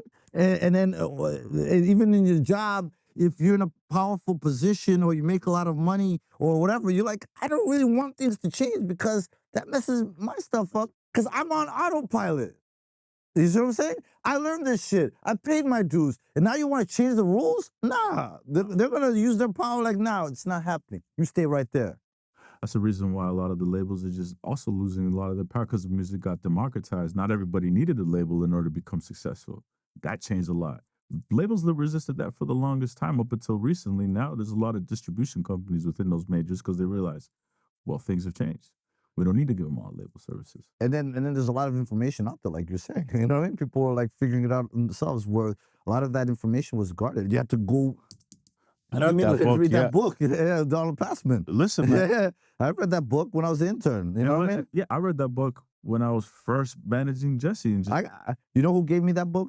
I interned for Theo Settlemyer in 1997. Oh, wow. He let me. Theo Settlemyer gave that? Yeah, he gave me that. Yeah. I was his intern in 1997. He lent me that book. This and Hitman was another book called Hitman. This is a newer version. I know Hitman. I know Hitman. That's a good book. Yeah, he lent me that to read. This is I got. You know who gave me my first version of All You Need to Know About the Music Business? It was the Canadian version, but it had Donald Passman. But at the end of every chapter, it was written by Chip Sutherland. Oh wow, I don't know. Chip gave me the book. Oh, that's amazing. Yeah, that's really so amazing. he was the Canadian author of it. But that was the only place. But you had to know about this book. Yeah. Now the information is out there. Yeah. You know what I mean? Now you can watch the manager's playbook and get. You know what I mean? Yeah. No matter where you are, whether you're watching from Ouagadougou, you know what I mean? Yeah. You know? Yeah. You know? What? So, because of, I love this conversation. Oh, no. We can go in so many different directions. Yeah. But I mean, you being in the business for so long, and now, even now, the excitement that you have. Yeah. It's clear. Yeah.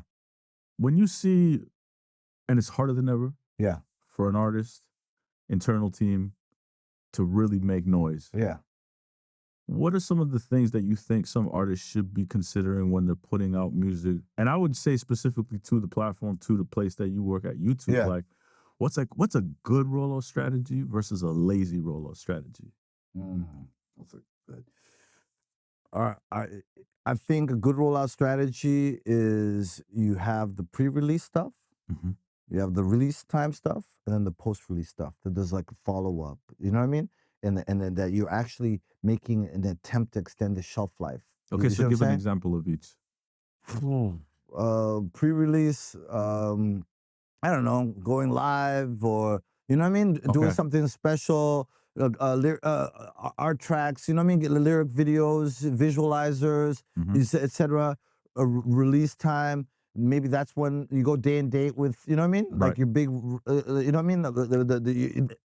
What do they call them? They don't call them singles anymore. They call it focus tracks. You know what I mean? Like they call them focus tracks now. You know what I mean? It's like when you go hard, etc. You're engaging. You have all your stuff pitched for possible opportunities, whether it be out of home or, you know what I mean? Or playlisting opportunities or social support, whatever, like, right? Is your album, everything is, you've informed, you know what I mean? Not just YouTube, DSPs, you know what I mean? You've played the records for the, you know? Yeah. Is that people know that it's coming out. The audience knows that it's coming out, right?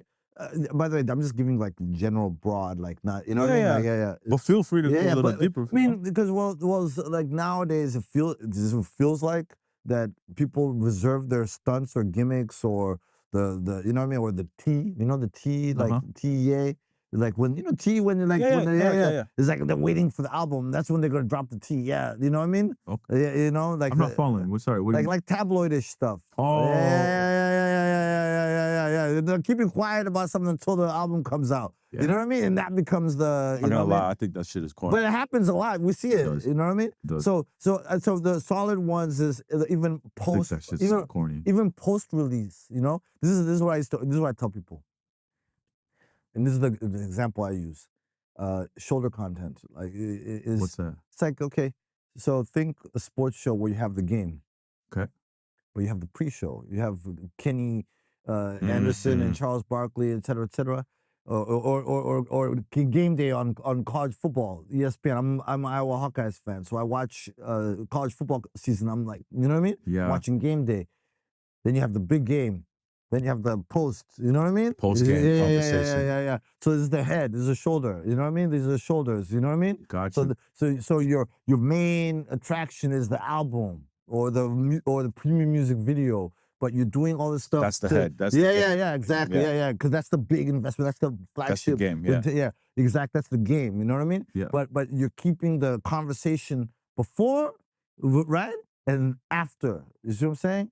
And so you're always making sure you have shoulder content. Yeah. We're talking a little bit about the release strategies, right? Yes. Good strategies, bad release strategies. But within that, I'd love for you to talk about the importance of marketing. Wow. So the way I look at marketing, okay, the textbook. Let's do the textbook version of marketing, right? What's the textbook version of marketing? Promotion. You know what I mean? Mm-hmm. Placement. Things like branding and identity. You know what I mean? The storytelling part that we discussed before, right? The promo part, I think, has changed a lot. Like back in my day, you know what I mean? Is getting spins on the radio was make or break. It still matters. I believe it matters. I believe it matters too. Me too. I believe it matters, but it's not the make or break. Correct. It's not going to say whether or not, you know what I mean? Yep. Yeah. The placement is that's changed too. You know what I mean? Like back in the day, being in record stores. You know what I mean? Like you know what I mean? Like being at the. You know what I mean? Oh, we talk about placement, like having the shelf. Yeah, exactly. At the Best Buy or Target. Or even a billboard. That placement is it matters, but it matters for a different reason. Yes. It's the digital footprint, the social media. Correct. It's not because I was walking in Times Square and I saw the billboard. Yeah. It matters because I posted like, oh, look, mom, I made it. You know what I mean? Like that moment. Yeah, exactly. It's a signal. It's saying something. You know what I mean? Of where I am or the kind of visibility I deserve. Mm-hmm. It's like getting an award. You know what I mean? Right. Yeah. So that's what that. So for me, the marketing, the importance is a constant and has not changed.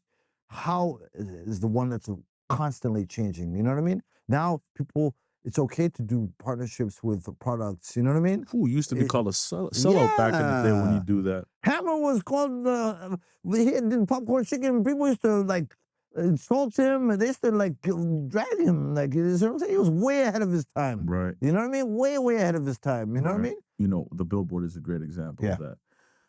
Back in the day, it was more like the foot traffic. Everybody gets to see that you're on the billboard, right? And it's like, okay, this is here, but most people are not even looking at this anymore. Yeah. What they're looking at is on their phone. Yeah. So when you see somebody posting on the phone that they have a billboard in Times Square or Dundas Square in Toronto. Yeah. Right.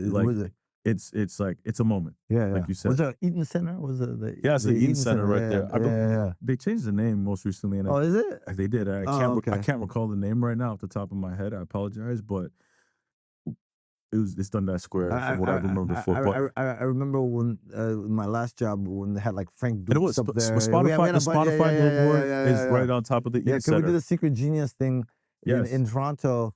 And that's right. Yeah. That was a big one. I was there. It felt like We Are the World. Like, I was like, what is going on here? It was it was T Minus was there, Boy Wonder was there, Beats, Murder Beats was there, Wonder Girl was there. Jessie was there. Jessie was Star there too. I think she's not Canadian, but I think she was actually there. She bad. Yeah, she was there. Crazy. Yeah, Star was there. Yeah, probably because Nick Zarzur is her manager. He's Canadian. Oh, he's Canadian. Okay. And then what's his name? What's Frank the girl's Dukes name? was there. Yeah, Frank Dukes. And no, that was right when Rockstar had just come out. The Post Malone. I'll never forget that Secret Genius. By the way, the Avengers. Yeah, it was the Avengers of Canada. Was Vory there? I think Vory was there. I think Vory was there. He was not Canadian, but I think still, yeah, because I remember Nigel was there, and so I think Vory was there, and then just being in that room, you know what I mean? Like shit was dope. What was the girl? She was BB Rexa or BB Borelli? Is she Canadian? No, was she there? No, it was a Canadian lady. I remember her outside smoking cigarettes. But I don't know. That Secret Genius was incredible. That was fire. That was incredible. That was incredible. Yeah. I will never forget being in that studio with all those great songwriters and producers ever. I will never forget that in my whole life. Yeah, I remember going in there and being really impressed. I was like, every room there was a superstar. Super producer, super writers. It was incredible. Yeah, no, that was incredible. Yeah, but that's what made me think of that billboard when you said that, when you said Dundas Square. Well, but yo, even thinking about that, like that in itself was a great marketing tool for Spotify because you guys you could post about it like through your social media, and that's cool. And I don't know if you did. Well, I didn't even post that. I don't even remember posting. But who did was all the participants in that scene. 100%. And Spotify was kind of like branded in and around, and it was like a moment to be proud to tag Spotify. It was like, well, I don't mean like, by the way, that moment was like, we were brought here through Secret Genius. It was like a badge of honor almost. And like that gives brand recognition to Spotify. But also like if you're in the room with all of these heavyweights, you're all of a sudden looking at this like, when's the next one? How do I get invited to this? No. And that was like the thought process behind it, right? Yeah, no. I've been to a few songwriter workshops, but that was just incredible. That was special. There were some records that came out of that. Yeah. There was. It was good records too. I can't remember which ones, but I just... And I can't remember which ones, but I was going to say, what was amazing about that, it was a lot of people, I think, that never really met each other. And then they connected right there and then. The networking. Interesting. What's the importance of networking? Oh, so important. It's incredibly important. Well, the thing was, first of all, I hate the word networking. Okay. There's a few words I hate, by the way. Tell me. I hate the word networking. What else? I hate the word scale. Scale? I hate scaling. Because the reason I hate those words, they feel so cold and transactional. Corporate? Yeah, it's like they've lost their meaning kind of thing. Yeah, I don't even like the word discovery. Like in music discovery, I don't like that word. I like this is where the old school part of me. Is I like breaking music. You know what I mean? Because it feels like, you know what I mean? The smash hits. Oh, that's a hit. That's a smash. Yeah, you know what I mean? Yeah. We're breaking music. I hate the word discovery. It feels so weak. And I hate the word scale because of this. When we're trying to scale this, it's like no, I like back when you're like trying to get a hit or crossover. It felt, you know what I mean? Like you know what I mean? Like the quality was more of like an accomplishment. Yeah, exactly. Yeah. It's not quantitative. It wasn't just about the number, etc. You know what I mean? It was qualitative, right? And I hate the word networking because it feels very transactional. Yeah, it's like it's only utilitarian, right? It takes a little bit of the relationship part out of it. So you're not. I like the word building. I like the word building. Perfect. So let's call it building. Right? Okay. But you're not building saying relationships. You're not saying that. Yes, you're not saying that. You don't like networking. You just don't like the word. I love networking. I love what we call networking. Right. Right. That's community. Right. When it's cohesive. When there's a little bit of curation in it. You see what I'm saying? When there's shared mission or shared purpose or commonalities or you know what I mean? Or when I like that. I just don't like the word. I don't like I feel like it's there was like overuse, and also it started becoming kind of like mechanical, you know what I mean? Like, I think I'm kind of glad we're out of the business card era. Because remember when I used to give me business cards? You ever read them though? You ever like? I used to keep them in a little binder. like baseball cards. I would never look at them. I would get home, I would put the business cards in a binder. You know what I mean? Like, you know what I mean? But that's when I learned. I was like, no, that's useless, right? What's useful is that you actually have a relationship where there's an understanding of reciprocity. Like if I'm there for you, you're there for me. You see what I'm saying? If you know what I mean? Go deeper in that word. Reciprocity, please. Is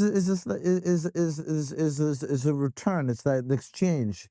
That it's not a one-way thing. It's you know what I'm saying? There's a kind of a cycle going on that we're building. Is if I'm communicating to you, you're communicating back, but you're with the same vigor or rigor or whatever the word is. You see what I'm saying? Yeah. That you're giving back just the same ways. So it's not extractive. I'm not taking, right? I think that's where the word networking gets bastardized. Yeah. People think of networking as like, what can I get? Yeah, and then that's so short-sighted. Very. It is so, and also makes you feel like an object or like a utility. It's like you don't feel like a person. It's like it's like if especially for those of us who music is their life, for the music business, you know what I mean? It's your life. It's not just a career. Like this is a lifestyle. This is what you know what I mean? You like going to a show, or you like, you know what I mean? Yeah. You like to listen to music or knowing who wrote which song or. So what happens is this. So it just takes away so much. You know what I mean? Yeah. It just takes away so but the concept, the definition is we can't get anything done without each other. 100%. If you're not building relationships, right? If you think it's about you, right? If you think it's you, you're gonna get screwed also. You know what I mean? Like even from a creativity perspective, if you think that inspiration is it's all you, right? You're actually, there's a TED Talk about this. It's a great TED Talk. The woman who wrote Eat, Pray, Love. Is that the right movie? Eat, Pray, Love. You ever heard of it? No, I can't say that. It's a great TED Talk. This woman, she talks about the concept of genius, and she basically says when you start thinking it's you, you start putting unnecessary pressure on yourself, and you can't come up with another. You know what I mean? You're Elizabeth Gilbert? Yes, that TED Talk. Oh, bruh, watch that. You're elusive creative genius. Watch that. Even for creatives, forget about the business. Even for creatives, if you start thinking it's about you, you're doomed, because what happens is you come up with something spectacular, then Elizabeth Gilbert. Then you can't repeat it. You can't repeat it. You see what I'm saying? Yeah. You can't repeat it because you put yourself under so much pressure. Oh, watch that. Oh my gosh. But if you're on the business side, it's actually impossible. You know what I mean? Is you need people who are willing and cooperative, you know what I mean, and supportive in order to move anything forward. And how do you get people to be supportive of anything that you want to move forward? Clarity. First of all, communication and actually comfort, like, you know what I mean, where you build a rapport, where you feel comfortable around each other. You see what I'm saying? And you building trust, right? That's the first part, to me, at least for me. I also like knowing things about somebody. You know what I mean? Genuinely curious. Yeah. Like, you know what I mean? Where you from? You got kids? What? Like, just like something about you. Like, yeah. And so to me, that shows it's a sign that, you know what I mean? It's like, you know. Yeah. I just like-minded. If someone or even actually, I find him. Go ahead. No, you go. No, I don't. Also, I like knowing what people like, because if we have the same taste or same, you know what I mean? Yeah. Or even we'll come from the same place in terms of our musical exposure, you know what I mean? Yeah, I like that, actually.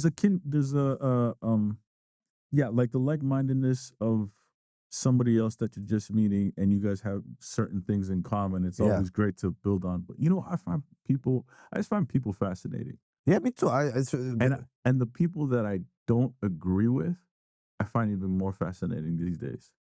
Oh, not me. No, you know why? You know why though? Yeah.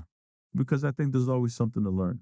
No, there is always something to learn. But it depends on the disagreement first and foremost. But like, let's say also now, like with social media, you see people like I don't. So and this is just to be clear. Like, it's really hard to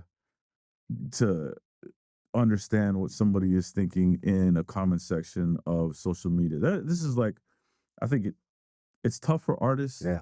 Because especially when you're on the rise, you're gonna get all kinds of hate coming your way for no reason whatsoever. Yeah. People might not like your music. You're like, what the fuck did I do? Yeah.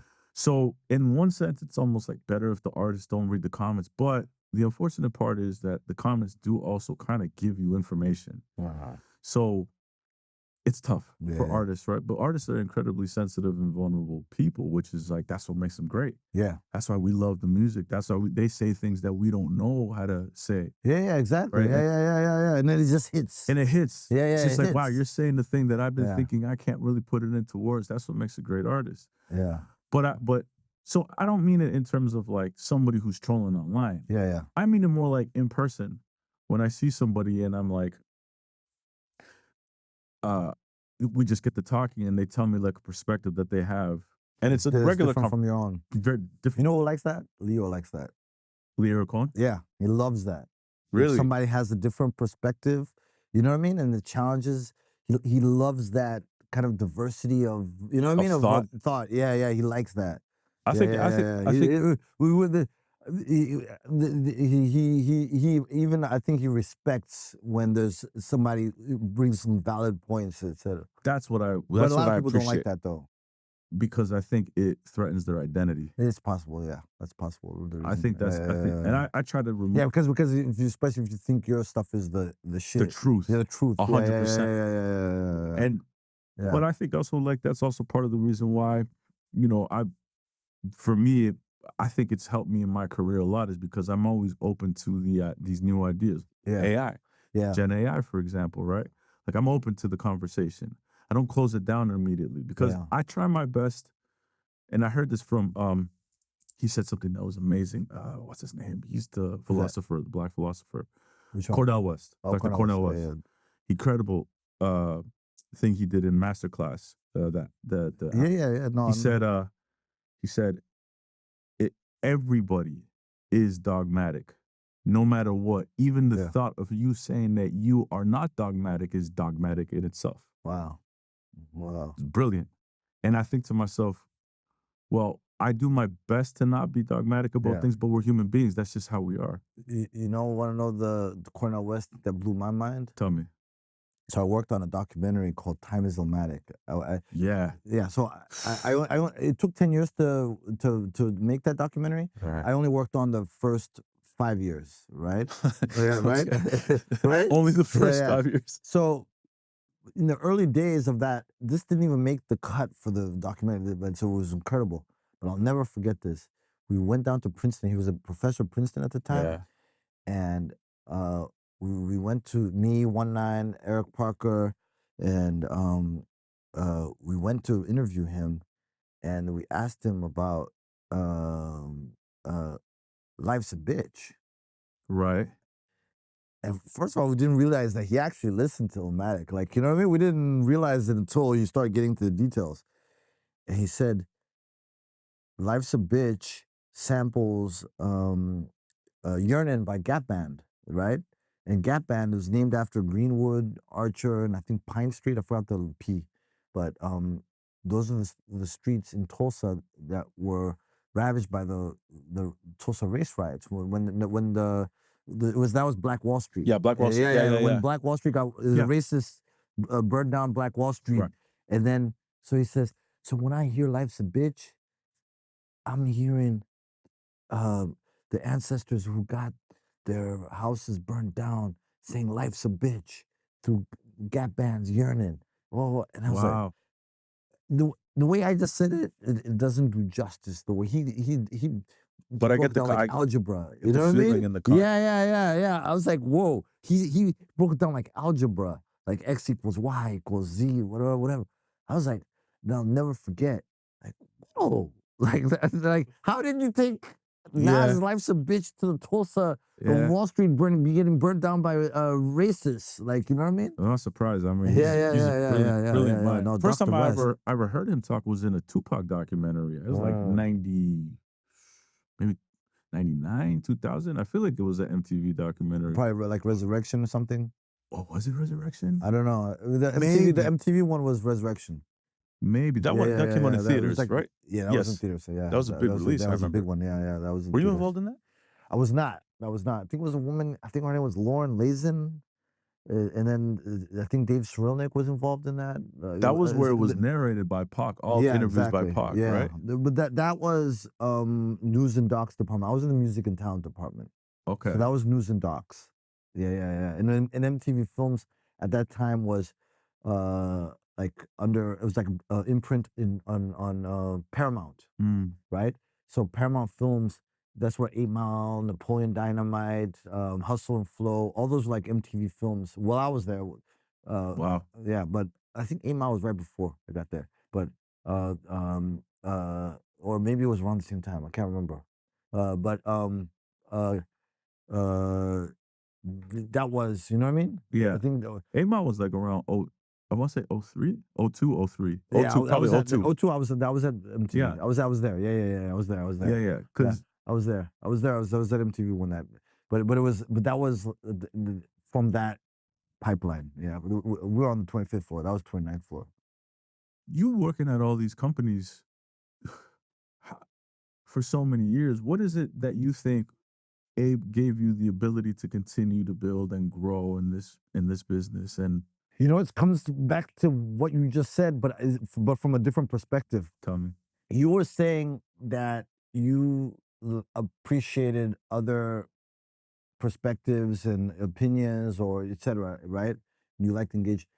I think in hindsight, I think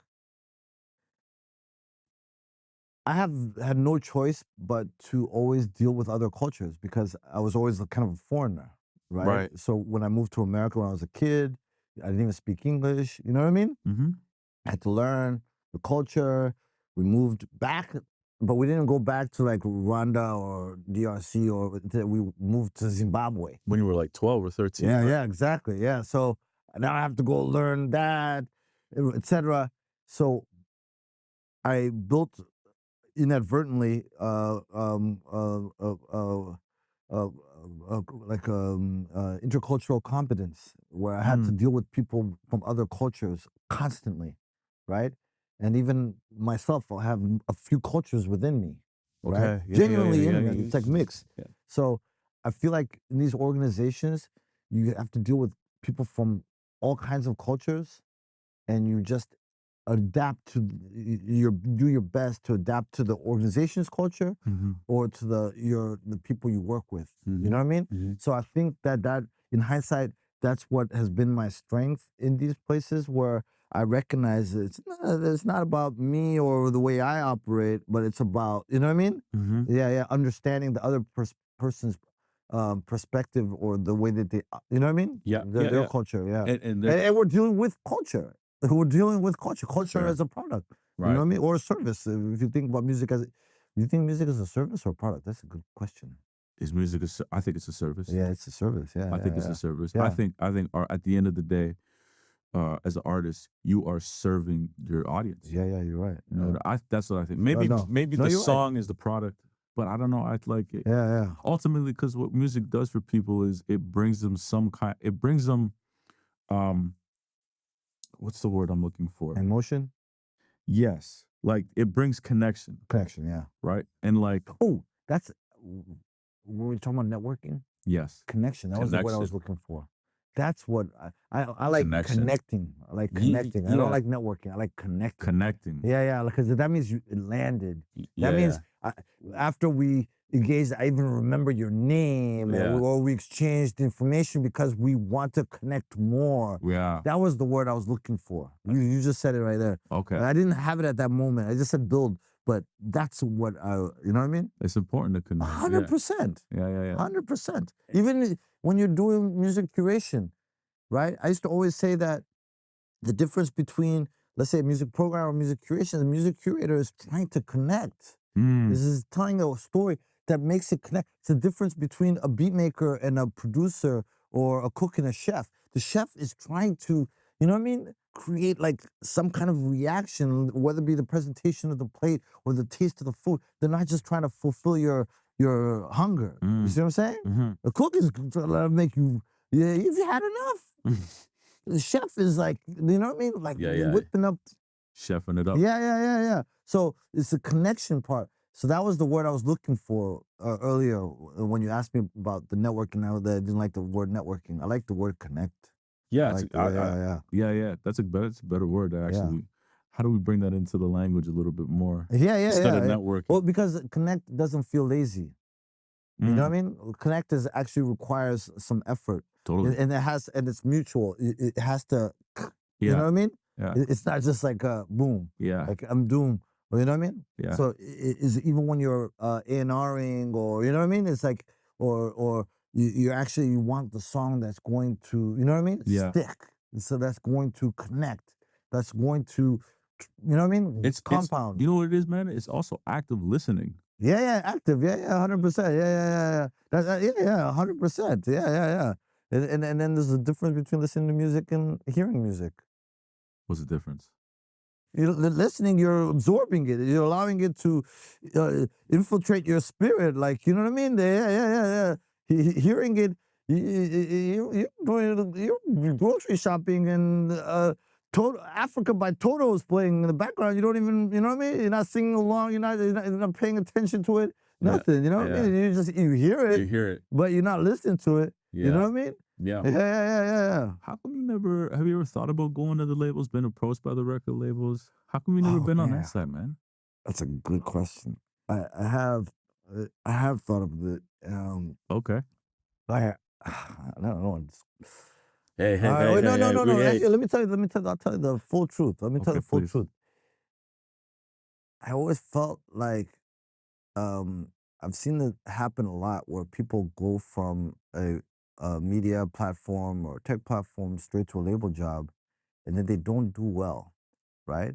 So, this is a theory. Okay. I always thought that it's because it's like a different muscle. You know what I mean? So it's like if I run the 800 meters, doesn't mean I'm going to do 100 meter. You know what I mean? Well, right? Unless I prepare myself for it. So I've never prepared myself for a label job. Okay. It's hard to explain. Here. No, but I only make that.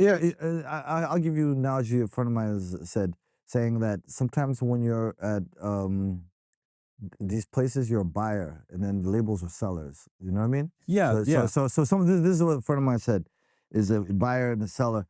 So is I've been approached.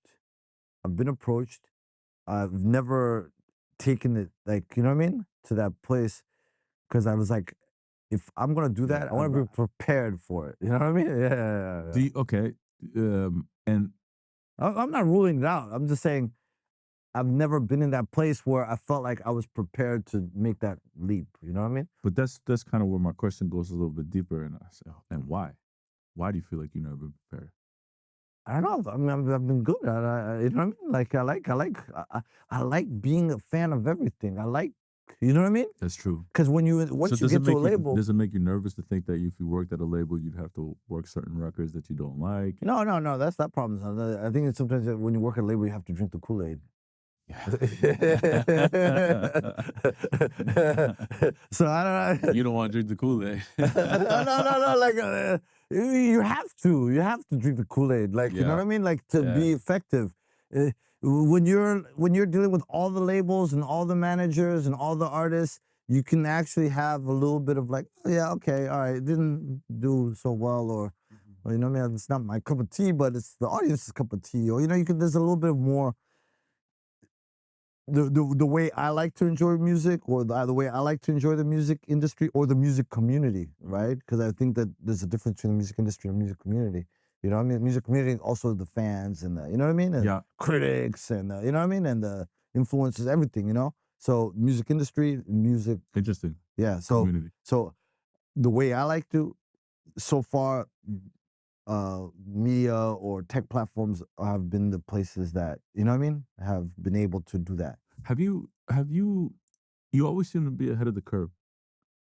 I hope so. I want to. I don't know if I think, you know. No, I think you are. Yeah. But yeah, for sure. I mean, just like, yes, you are. But I was gonna ask is, it seems like you're always ahead of the curve. But is this intuitively, or is it just so happens? Is it strategic? And I ask this because I feel like, again, this is a platform. No, I do want to. The desire, to be ahead of the curve. The desire, you know what I mean? Okay, so you're actively looking, because you even telling me that you're looking at Twitter when MTV is. Yeah. That sounds so, like, in that day and age, is so foreign of a thought. Yeah. People in MTV probably weren't looking at Twitter like the way you were. Not at that time. No, not at that that's what I'm time. saying. Yeah, not at that time. Later on, they were. So it's fascinating to me because, and it makes. But also the relationships is the people that I like to connect with the most are usually the people who, you know what I mean, are making things happen. So I kind of happen to be in, you know what I mean? No. So what do you mean when you say that? It's like the people who I find the most interesting are the ones who are actively making things happen in the culture. I see. You know what I mean? Etc. Right? Yeah. And so by default, I'm exposed. You know what I mean? To things before they happen. You know what I mean? Yeah. And also trust. For example, if you do music videos or whatever, sometimes you see rough cuts. You know what I mean? Way before. You know what I mean? Yeah. So it also becomes like a thing where you're like always seeing stuff before it comes out or hearing music or because they trust that you're not going to share this password protected, you know what I mean, visual or go record a studio session and leak the music. There's a trust there. Yeah. So I kind of been blessed with that trust, you know what I mean? So to keep me ahead of the, you know what I mean? Yeah. I don't know if that's what I think. I don't know. It makes a lot of sense. I think just again, like there's this, you're connected to this world. There you go. Yeah, exactly. In many ways. There's been so much trust and value that you've accumulated over the years. Yeah. That almost I don't know. I'm guessing, but I'm like, whenever something new's coming up, people will probably reach out to you and be like, Tuma, what do you think? Yeah, and then so now you get visibility on. Yeah, exactly. Yeah, so that's a blessing in itself. That's a huge blessing. Yeah. That's a blessing in itself. If you know what I mean. Like, to even be in a position where somebody, you know what I mean, cares what you think. So when you were talking, that's interesting. You said the music community and music industry. What do you consider yourself a part of? I'm a part of both. Okay. Because I make the commerce. I do earn my living, and my livelihood does come from music. Yeah. And I'm an agent of organizations that are clearly in, you know what I mean? Right. In the business of music. Yes. But also personal life and also outside of music, let's say whether in DC, if I'm doing something for the music community in DC, it has nothing to do with, you know what I mean? Yes. Like my, you know, That's your community. yeah. There's nothing to do with my job. Yeah. Maybe being in a position was the thing that attracted them to, you know what I mean? Mm-hmm. But if right, but I'm just doing that that's just for the, you know what I mean? For the love, like yeah. How does somebody, if they want to come and work at a tech platform in the music space, how does somebody go about doing that? That's hard, man. That's because when I was coming up, it was always internships. You know what I mean? Okay. Yeah. That was how you entered or penetrated those kind of inner circle. That's how it was. Now, that's a good question. How you get into it now? Well, at YouTube, if somebody wanted to work at YouTube Music, I mean, it's just you apply online, but I mean, you apply online, but there's got to be some kind of relationship there, maybe. Yeah, I think relationship, but you apply online, but also if you've engaged with YouTube, engages with so many people. You know what I mean? So usually it's the people who have had, you know what I mean, past engagement. Yeah. You know what I mean? Who get the looks or even the opportunities to, you know what I mean? Yeah. That's kind of like what happened with you there. Like you ended up going. That was big news when you stepped that away time from Spotify. Yeah. And are you like still loving the journey at YouTube? You think you're just getting 100%. Started? I mean, YouTube's on fire right now, bro. Like, yeah. Well, we were talking about this off camera, but I think it's important to note that it's like YouTube is the #1 thing watched on smart TV. On TVs, yeah. Somebody said the smart TV is the new stereo. That people now put, let's say, I don't know, I don't know, Tiny Desk on in the background. You know what I mean? Yeah. You know what I mean? And then just go about their day and just let it run, or put some music videos and let it run. And it's background. It's like wallpaper. You know what I mean? It's a part of the furniture. When somebody said that, I was like, that's deep, man. Yeah. Because that's how I operate. That's our household. In the morning, we put YouTube on. You know what I mean? It's like 100%. Yeah. Like if I'm even looking on the back end analytics right here for this podcast, mobile is 49.5%, computer is 25.6%, and the TV is 22%. The tablet's 2.9%. Oh wow! But the TV is 22%. That's massive. That's prime time. That means people watch you like they watch Oprah. Right. You know what I mean? Like That's prime time. But is what I say is, back in the day, you had local television, you had national television. Now we have local television, you have national television. YouTube is global television. Right. It's like, if I'm watching, I can watch it from Bujumbura, Burundi. You know what I mean? Like, if I want to, you know what I mean? Yeah, of course. Of course, anywhere. Yeah. Anywhere in the world, you know what I mean? Yeah, and absolutely. And my, you know, in my household as well too. Like I go to YouTube immediately. That's the first app that I'm opening up because I watch my podcast. Yeah. So you wonder how it feels, how it looks. Yeah. Well, to be honest, like I'll put it on YouTube. Yeah. But I'll be listening to it while I'm doing stuff. So like I love watching. I watch Gil's Arena live. A lot. Oh, you watch it live? Yeah. Because I'm generally at home working from home, and it comes on at noon. You'll be talking shit too. Crazy how they talk. Like, but I just I'm a fan of basketball, right? So like I appreciate that conversation. But I'll watch all kinds of podcasts on there, and it's always on YouTube. And I prefer because I got my surround sound. Yeah. And it's high quality. We got 4K. I'm like, yeah, we're gonna watch this over here. I'm constantly watching stuff on YouTube. Man, yeah.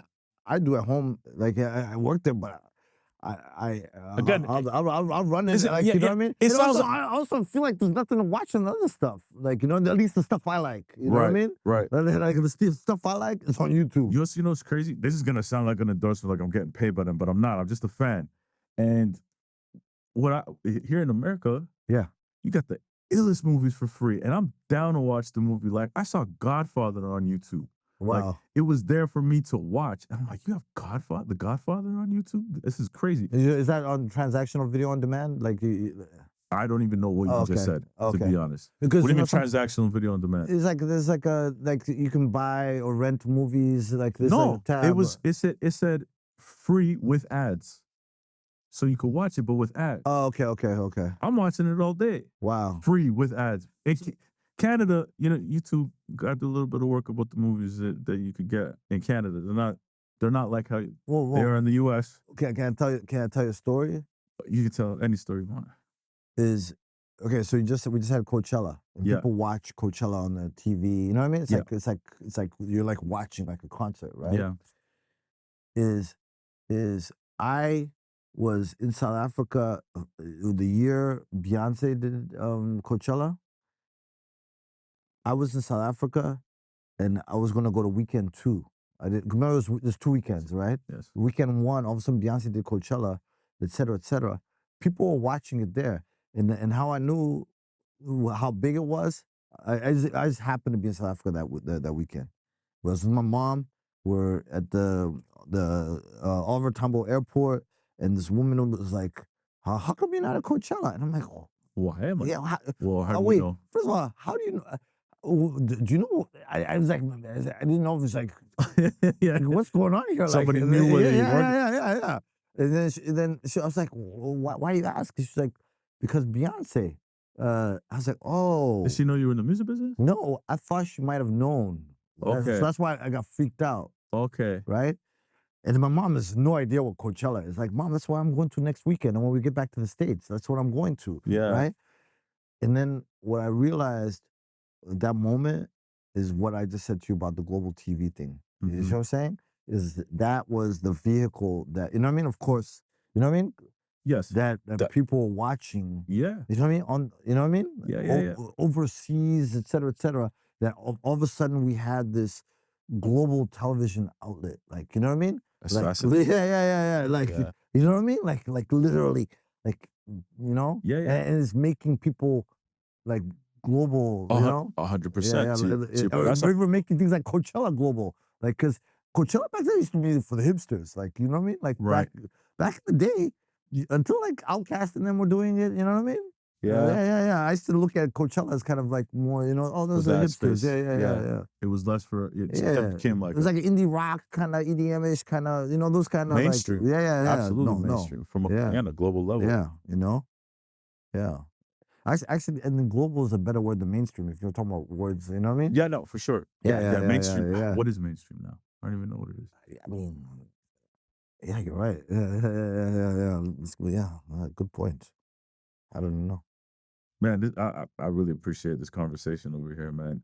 I got a question. I try and ask all my guests, but sometimes I forget. But you a reader? I do. I mean, I used to be more than now. Yeah, I figured. I remember you mentioning that. Like, you used to read a lot. I used to read a lot. I used to read on the subway. I used to have baggy pants and keep a paperback in my back pocket. What? That's amazing. Yeah. What are 3 books, doesn't have to be about the music business or not, that you would recommend to people? The book, I mean, of course, and I'm sure a lot of people have mentioned this one, Artist's Way by Julia Cameron. No. No one? No one's mentioned that one? No. Okay. The Artist's Way by Julia Cameron. What's it about? Tapping into like your creative space, you know what I mean? Okay. Is it just puts a lot of things, a lot of words to things that you know but you can't quite grasp, you know?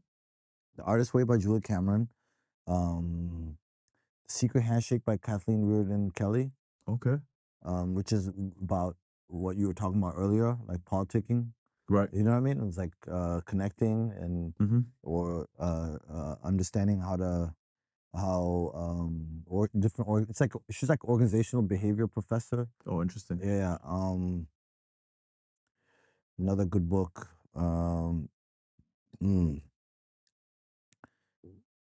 Oh, like what kind of book? Whatever you want. Whatever. Doesn't have to be about the music business. Just a book that's really shaped. Autobiography of Malcolm X. You know what I mean? Like yeah. Because the reason I love that book is it's about life and how you can change your life, and you know you see him change so many times. Right. You know what I mean? Yeah. Like you know, and it's such an honest book. You know what I mean? Mm-hmm. Yeah. I mean, those are the ones that come off the top of my head.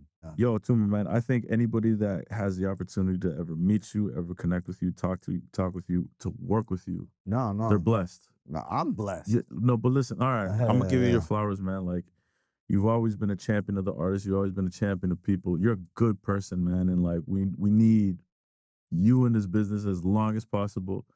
And we just need more people like you, man. I really appreciate you spending the time, man. Thank you so much. Thank you. Thank you for the platform. Thank you for this. There's no one doing this or speaking to the music manager community and their ecosystems and kind of keeping, you know what I mean?